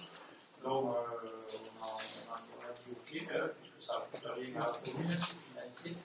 Et du coup, on a cherché l'artiste et puis voilà, on les a remis déjà sur les transformateurs et ils sont terminés. Voilà, ce qui fait que je ne sais pas combien il reste par le transformateur à faire, mais on a trouvé une bonne chose. Ils vont voir des transformateurs avec des belles choses, ils vont voir des transformateurs avec des affiches de candidats. Parfois, sachez que la campagne va commencer et qu'on sera très vigilant sur les affichages sauvages, une chose que je ne supporte pas. Je crois qu'il y a des panneaux pour cela. Et on est obligé d'aller mettre des affiches sur tous les coins de l'amateurs, parce que c'est souvent les mêmes qui reviennent, qui font les mêmes choses, qui seront prévenus. Voilà. Y a-t-il des questions? Puisque la décoration est faite et jolie, on va voter pour. Et financé. J'allais abonder dans votre sens, donc c'est une véritable réussite. C'est positif. Après, il faut, à mon sens, il faut accroître, c'est une idée fixe, vous allez dire de ma part, mais il faut accroître le combat contre les graffitis. On parlait des affiches, mais il y a aussi les graffitis, les tags, etc. Et on a vu apparaître des phrases odieuses sur certains, et ça, il ne faut pas le laisser passer, il faut même essayer de trouver les personnes qui sont permis d'écrire ça, parce que ces gens-là doivent être punis. Il ne faut même pas en parler, ça donne de l'importance. Il faut en parler, parce que, tu sais, ça donne de l'importance, oui, mais le fait est là. Le fait, il est là. Donc, en parler, on en parle ici, mais pour agir. C'est ce que je demande, c'est qu'on agisse. C'est-à-dire s'il y a un moyen d'identifier les personnes, il ne faut pas les louper. Voilà. C'est pas évident.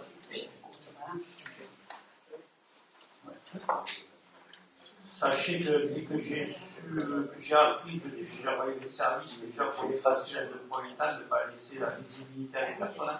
Et si je n'ai pas communiqué, c'est que je ne voulais pas en faire état, parce que je pense que plus on en parle aussi, plus ça met en avant certaines choses et des choses qui sont légales. Là, on vient d'en discuter, mais on n'a pas du tout parlé du fond de ce qu'il y a écrit. On a dit qu'il y avait quelque chose d'odieux. et qu'il fallait le combattre et qu'il fallait le punir si on peut. Voilà. Mais sachez que si on avait une caméra sur cet endroit-là, on l'aurait fait. Alors, voilà, justement, une caméra, on vient d'envoyer une demande à la préfecture, puisqu'on va avoir 3, voire peut-être 4 caméras mobiles. Seulement, c'est tellement bien en France, c'est qu'on ne peut pas les mettre où on veut, il faut demander la permission de les mettre à tel ou tel endroit. Voilà. Donc, ça va nous permettre de lutter sur les dépôts sauvages, sur des gens qui, il y a des endroits bien définis, la messe, où on rejette les ordures n'importe comment, des endroits où il y a des choses qui ne sont pas respectées. Donc, on a mis une vingtaine de points sur cette demande, puisqu'il faut donner 5 points par caméra. Et donc, il faudra dire à quelqu'un, la caméra est là, ne fais pas de peur. Voilà, c'est quand même foutu. Il y en a qui ont des permissions plus facilement. Voilà. Donc, c'est quand même 5 points par caméra. Donc, ceux qui disent qu'on n'a pas de caméra, on fait le nécessaire. Des fois, c'est mieux d'avoir des caméras mobiles. Ça peut permettre, parce que quand on a une caméra, et que la personne sait où il est, avec une capuche, on fait beaucoup de choses. Donc, et mettre un policier de nuit, je pense que là c'est pareil. Si on a pour la possibilité de faire une ligne, pour se rendre compte qu'à 3 personnes, tu ne fais pas une ligne comme ça. C'est très grave, on ne connaît pas le fonctionnement de nos collectivités, mais on ne sait pas vraiment le budget. Donc, on va revenir au transformateur qui est contre, qui s'abstient, qui est pour. Je vous remercie. Vous ne prenez pas parole. La question numéro 37, village Club Thalassa, c'est l'approbation de l'avenant numéro 1 de la DSP. Je laisse la parole à M. Jean-Christophe Dalbibo. Merci, M. le maire. Donc, nous avons travaillé avec la CMAVAT, qui est titulaire de la délégation de service public actuelle. Aujourd'hui, bien que les appels d'offres ne soient pas encore ouverts pour le montant des travaux, les estimations suite à toutes les études qui ont été nécessaires pour arriver à déposer un permis de construire ont montré qu'on était au-delà de ce qui avait été prévu dans la DSP en termes de travaux, et donc il est nécessaire de faire un avenant. Donc on a présenté à la commission Thalassa, à la commission ad hoc municipale, puis à la commission délégation de service public, ce projet d'avenant, qui a reçu un avis favorable. On n'était pas obligé de le faire, d'ailleurs, juridiquement, mais bon, on a préféré, vu qu'on avait mobilisé la commission de délégation de service public, on a préféré passer par cet avenant par la commission.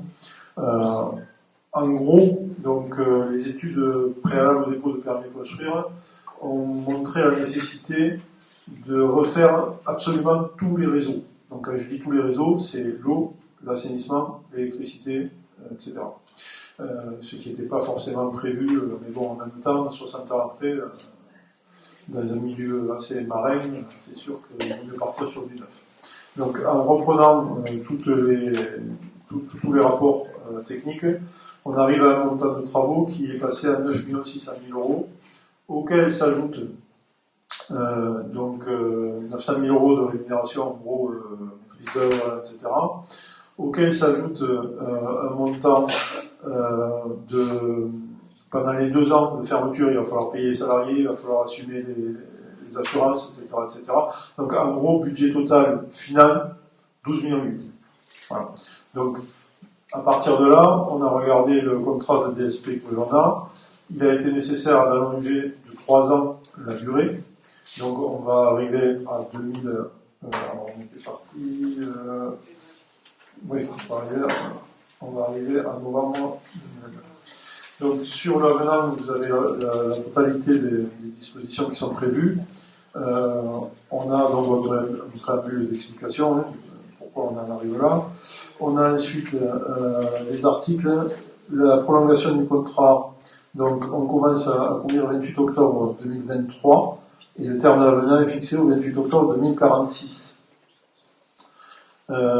Les taxes et pénalités forfaitaires, ça concerne une précision, en fait. La rédaction n'était pas satisfaisante du des contrats.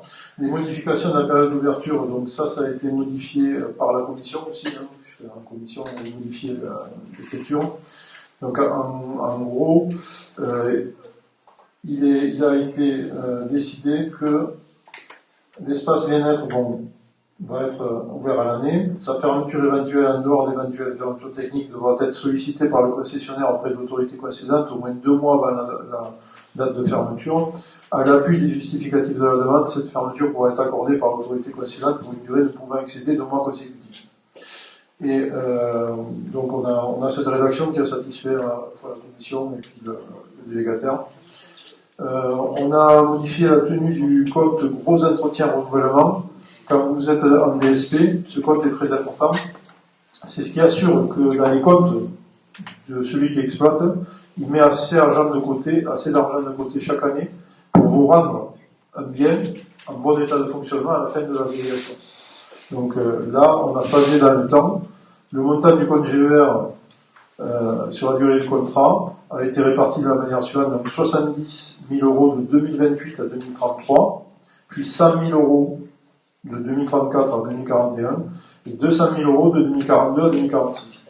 Pourquoi ? Parce qu'au début, le bien est neuf, on n'a pas beaucoup de gros entretiens à faire.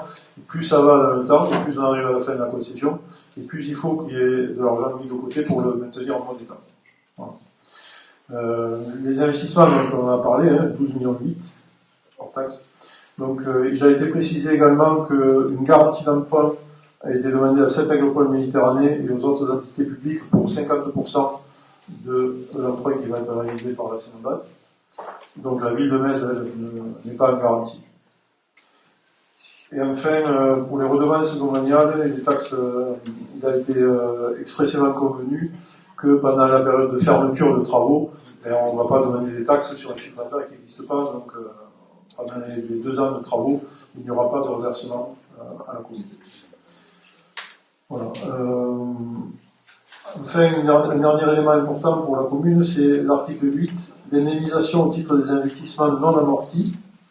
Donc là, on passe à 3 542 000 euros. Ça veut dire quoi ? Ça veut dire qu'à la fin du contrat, dans les comptes de l'exploitant, il va rester des biens non amortis. Donc à la fin, l'exploitant, lui, il aura terminé, il aura cette enveloppe, 3 500 000 euros, à récupérer. Donc soit la ville reprendra en régie le bien et à ce moment-là, elle versera le montant, soit elle relancera une DSP, et si elle relance une DSP, le nouveau titulaire de DSP assumera ce montant. Voilà. C'est ça, hein, c'est bien non amorti. En aucun cas, ça pèsera sur le budget de la commune. Puisque s'il y a une autre délégation de service public, le délégataire versera ça pour débuter. Et s'il y a une création de régie, ça voudra dire que l'exploitation est suffisamment rentable pour amortir ça. Donc là, ça ne sera pas sur le budget communal. Oui, mais si je peux me permettre. Du moment qu'ils n'ont pas versé des taxes pendant 2 ans, oui, ça servait à payer le foncier de mémoire. 30 000 euros. Non, le foncier est pris en charge maintenant par la DSP. La DSP qui prend en charge le foncier. Oui. Contrairement à l'ancien contrat où c'était la ville qui payait la DSP. Voilà, c'est ça. Tout à fait. Non, ça, on l'a vu de suite dès la négociation initiale. Le foncier est pris en charge dans le compte d'exploitation du Thalassa. Voilà, donc en commission, on a eu tous les renseignements qui ont été demandés. Sur la bonne nouvelle, c'est que les poules bancaires sont constituées, c'est-à-dire qu'on a la Sénabat a accès au crédit, ce qui aujourd'hui est une bonne chose, puisque les banquiers sont quand même frileux. Enfin, là, on n'a pas de souci de ce côté-là. Voilà. Donc, je vous propose d'autoriser la signature de l'avenant. Les membres de la Sénabat ne voteront pas. Donc, les membres de la Sénabat, monsieur Preux, Roger est à l'Assemblée Générale, je crois. Ah, Patricia. Et toi, tu veux pas. Ne prennent pas part au vote. Non, j'ai eu. C'est noté, monsieur le secrétaire. Voilà. Donc, je vous propose d'autoriser. Oui, pardon. La ville de Metz, elle s'engage quand même, avec les autres communes, bien sûr, de la communauté d'Aglo, à hauteur de 50% si le crédit n'est pas garanti. Et si la ville de Metz ne s'engage pas, c'est l'agglo, c'est cette aggropole méditerranée. Il y a Metz dedans, non? Non, le budget de Metz n'a rien à voir avec le budget de l'agglo. Le budget de Metz n'a rien à voir avec le budget de l'agglo. Il n'y a pas de lien. Il n'y a pas de lien entre le budget de Metz et le budget de l'agglo. Il n'y a aucun flux financier entre le budget de Metz et le budget de l'agglo. C'est levé d'impôts qui est. Oui, voilà. Mais il y a une partie du contribuable maison qui va à l'agglo. Alors, la fiscalité de l'agglo prélevée sur tout le territoire, c'est ça qui fait la recette de l'agglo, pas le budget de l'agglo. Les contribuables de l'agglo, c'est eux qui sont concernés.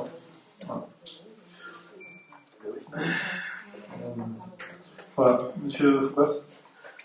Oui, bon, alors vite fait. Alors 12,8 millions d'investissements. Oui, hors taxe.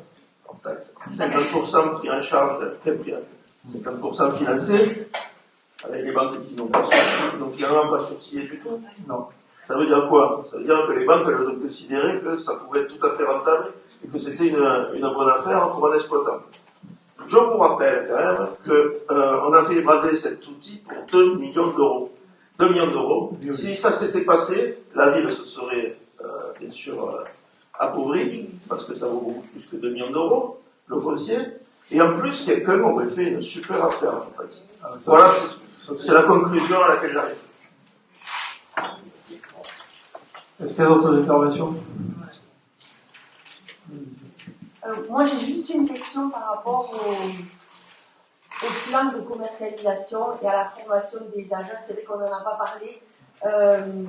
Ok, le projet est super, mais il va falloir que les employés et le directeur ou la directrice soient à la hauteur de l'équipement. L'équipement, on était sur 10 millions d'euros, là on passe à 12,8 millions. C'est pas n'importe qui va pouvoir gérer cet équipement-là. Et dans le rapport qui est après là, de la CEMABAT, il y a un paragraphe qui concerne tout le travail qui a été fait autour du nouveau chiffrage, de toute la partie bâtiment et construction. Moi, ce qui m'intéresserait aussi, c'est de savoir qu'est-ce qui est fait sur le plan commercialisation, puisqu'il avait été dit que les 2 ans de fermeture étaient mis à profit pour avoir une équipe à la hauteur de l'équipement. Alors, sur cet aspect-là, c'est effectivement à prendre en compte. Ça ne relève pas de la ville, hein, ça relève de la CEMABAT. Donc, je pense qu'on part plus du tout sur le même équipement et plus du tout forcément sur la même équipe, puisque l'ancienne directrice a démissionné et il y a une équipe à constituer.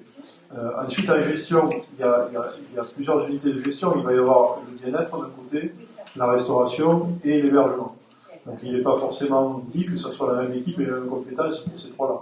Donc ça, mais c'est la CEMABAT qui va constituer ces équipes. Ils ont 2 ans pour le faire en fait, mais ça serait bien que l'an prochain on y voit plus clair dessus. Donc l'objectif qu'on s'est fixé, c'est que l'an prochain, les travaux étant ils vont débuter en début du premier trimestre 2026, qu'on sera très attentif à ça.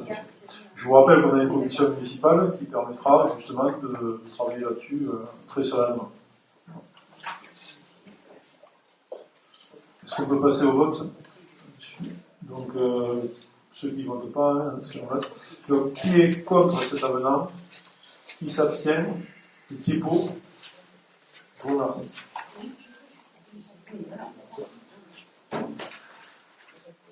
Bonjour, merci, j'ai l'impression de me donner la parole. Je voulais juste te dire, Madame Estrada, c'est un peu dégradant pour l'équipe qui est en place quand même de dire qu'elle n'est pas à la hauteur aujourd'hui et qu'elle ne sera pas à la hauteur de nouveaux équipements. Je pense qu'aujourd'hui, les personnes qui entretiennent le Thalassa est à la hauteur. Et voilà. Et donc je voulais quand même le souligner parce que je ne sais pas si vous n'avez peut-être pas posé vos mots, mais je pense que l'équipe du Thalassa actuel, qui va en plus pendant le temps des travaux être mise entre parenthèses, n'avait pas besoin d'entendre qu'elle n'était pas à la hauteur. Alors, je reprends. Je ne dis pas qu'ils ne sont pas à la hauteur, je dis qu'ils ne sont pas peut-être à la hauteur pour gérer le futur équipement. Et que lorsqu'on a eu les négociations, il avait été dit que ces 2 ans seraient mis à profit pour former les agents. Je n'ai aucun document qui dit qu'il y a un plan de formation, qu'il y a quelque chose qui est mis. Par contre, je vois que les directeurs en cascade diminuent. J'attire justement l'attention là-dessus. C'est tout.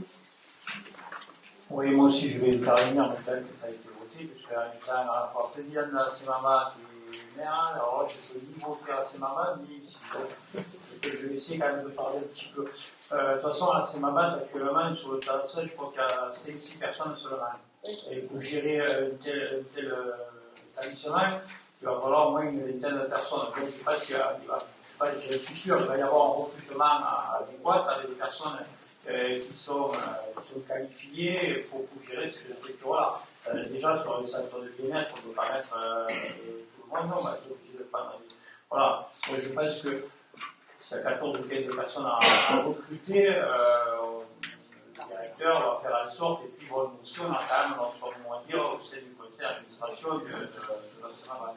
Et par rapport à M. Doulat, par rapport aux emprunts, vous savez, on en a voté depuis des années, on a voté aussi des garanties d'emprunt pour les bailleurs sociaux, où on a passé des garanties d'emprunt, hein, et ça fait partie d'une gestion communale, et l'ADO, c'est comme ça, ils sont habitués à le faire pour d'autres choses. Ne vous inquiétez pas, si on le fait, c'est que derrière il y a des garanties, et puis bien même, ça se passerait pas bien, il y a quand même un potentiel, comme l'a dit M. Focas, qui ne vaut pas 2 millions d'euros. Il y a quand même 3 000 m2, avec une soixantaine de logements, il y a quand même derrière des garanties immobilières qui ne sont pas négligeables, surtout pas de mer et des taxes. Voilà. Donc là-dessus, vous en avez voté comme moi peut-être une dizaine de garanties d'emprunt de bailleurs sociaux. Et qui représentaient aussi des sommes peut-être pas à 13 millions, mais qui peut-être des fois à 5-6 millions d'euros facilement. Voilà. Il faut pas. Quoi qu'il en soit, moi je suis content quand même que ce dossier a enfin, le Talassa, on en a parlé depuis 2017, on en a parlé, ça a été quand même un combat long, hein, et je remercie toutes les personnes qui ont cru à ce projet-là. Gilles, même si on n'était pas sur la même liste, il a fait partie des gens, je vais passer pour des Tracenta aussi, qui a été au départ on va dire, contre la vente. Je ne peux pas ça là, parce qu'on avait bradé, parce que 2003 ou 2007, je ne me souviens pas plus, avant que c'est politique, c'était vraiment une donnée, j'avais même dit 60 logements à 52 000 € le logement, on arrive à 3 millions. Je comprenais même pas pourquoi les gens étaient à 2 millions. Donc voilà. Quoi qu'il en soit, je suis content que les besoins, en voir enfin du Talassa quelque chose qui tient la route, parce que là, quand on passe actuellement, c'est complètement dégradé. Et puis, d'avoir un centre de bien-être où tout le monde, aussi bien les gens qui viendront de ce centre, les besoins pourront aussi y venir. C'est quand même un projet ambitieux, certes. Quand on dit 2008, c'est quand même quelque chose d'important. 12 on a fait mais quoi qu'il en soit, les besoins sont comme ça. Il faut voir que ce projet aboutit et il faut quand même soit au niveau mobile, nous avons quand même travaillé là-dessus. En tout cas, merci, je remercie les services. J'ai Christophe aussi qui ne peut pas trop participer. Voilà. Merci à d'avoir soutenu ce projet. Allez, on continue. Là, 38. On va mettre sur la CEMAMAT. Alors, c'est la communication du rapport du mandataire exercice 2024.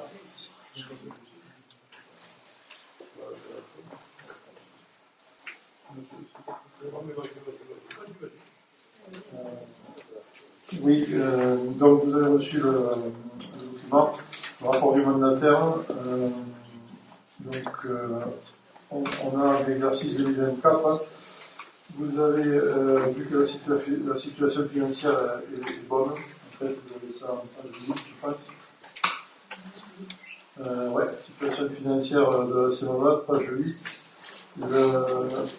L'actif immobilisé est passé de 1 765 à 887, l'actif circulant de 5 700 à 6 3. Et les capitaux propres, donc les capitaux propres, c'est ce qui permet aussi à la CEAVAT d'avoir la puissance de feu pour investir. Les capitaux propres ont totalisé 5 535 au lieu de 4 734. Voilà. Les dettes sont de 1 218 au lieu de 1 878. Donc on constate les capitaux propres en forte augmentation et une dette en baisse. Le résultat financier fait ressortir un gain de 92 000.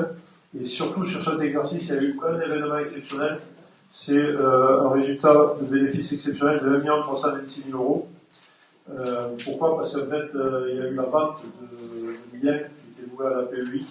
Donc, c'est ça qui explique, en fait, si vous avez eu un bénéfice exceptionnel de 1 million, ça tourne. En fait, ça correspond à la vente de biens qui étaient à la PEI. Par contre, il n'y aura plus de revenus de location de ce bien au sein de la CEAVAT. Voilà. Est-ce que vous avez des questions? Non?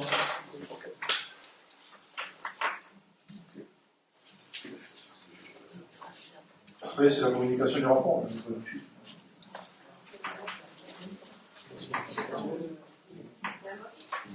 Ouais, il faut prendre acte de la communication du rapport.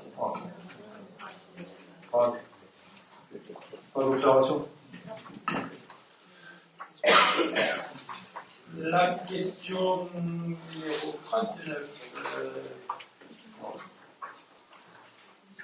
Non, c'est parce que je l'ai passé. C'est la communication. Une communication des comptes d'exercice 2024. Je laisse la parole à M. David.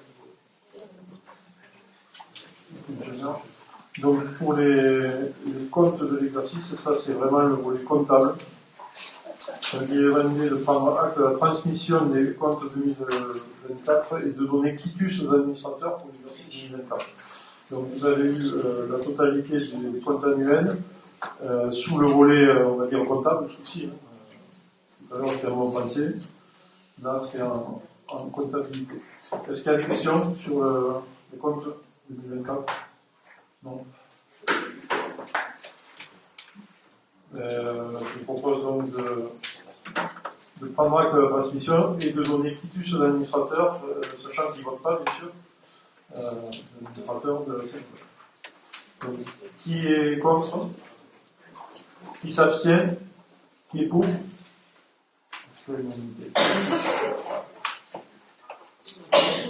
La question, alors, juste avant de se quitter, on a fait passer une motion en faveur du maintien du remboursement des cures thermales par l'assurance maladie. Voilà. Alors, une motion en faveur du maintien du remboursement des cures de terme par l'assurance maladie, eu égard notamment à la proximité de la commune de Ballaruc-les-Bains, première station thermale en France et qui contribue au rayonnement de notre territoire intercommunal. Vu le Code général des collectivités territoriales, considérant les recommandations émises par la Cour des comptes en avril 2025 tendant à exclure les soins thermaux du champ des prestations remboursables par l'assurance maladie, considérant les orientations gouvernementales laissant présager dans le cadre du projet de loi de financement de la sécurité sociale pour 2026 une réduction ou une suppression du remboursement des cures thermales, alors que près de 500 000 patients en bénéficiaient annuellement. Considérant l'importance historique, médicale, sociale et économique du thermalisme à Ballaruc-les-Bains, considérant les travaux scientifiques menés depuis 2 décennies attestant de manière rigoureuse du service médical rendu par les cures thermales dans la prise en charge des maladies chroniques, considérant l'émergence de nouvelles applications thérapeutiques élargissant le champ d'action du thermalisme à des publics variés, récupération post-opératoire, soutien post-cancer, amélioration du sommeil et préservation de la santé mentale. Donc, on propose au conseil municipal de rappeler avec force plusieurs fondamentaux des cures, une efficacité thérapeutique étayée par la recherche scientifique. Les cures thermales reposent sur un socle de propagation issu de travaux cliniques menés sous de l'Association française pour la recherche thermale. Et depuis 2004, cette dernière a soutenu plus de 60 études, dont 35 publiées dans des revues internationales à comité de lecture. Ces recherches couvrent un large spectre de pathologies, arthrose, lombalgie, fibromyalgie, insuffisance veineuse, obésité, troubles anxieux, psoriasis, fausse cancer du sein, et démontre une réduction durable des douleurs, une amélioration significative des capacités fonctionnelles, une diminution de la consommation médicamenteuse, notamment les analgésiques et les benzodiazépines. Une hausse mesurable de la qualité de vie des patients. Les protocoles employés répondent aux exigences méthodologiques les plus strictes, essais contrôlés, randomisés, groupe témoins sous la supervision d'un conseil scientifique indépendant. 2. Un levier économique et sanitaire efficient, avec un coût représentant moins de 0,13% des dépenses de santé, soit 350 millions d'euros pour 8,3 millions de journées de soins en 2023. Les cures thermales constituent un investissement judicieux, notamment pour une population souvent âgée, polypathologique et aux revenus modestes. Leur impact se traduit par une préservation de l'hospitalisation, une réduction des prescriptions médicamenteuses, une promotion de l'éducation thérapeutique essentielle à la gestion des maladies chroniques. Une prise en charge générale en Europe, contrairement à certaines idées reçues, la France ne se distingue pas par un remboursement exceptionnel. Plusieurs pays européens, l'Allemagne, l'Italie, la Hongrie, la Pologne, la Slovaquie, le Luxembourg, couvrent largement, voire intégralement, les soins thermaux. En France, le remboursement actuel place notre pays parmi ceux offrant une prise en charge partielle avec un taux effectif de 65% du coût de la cure.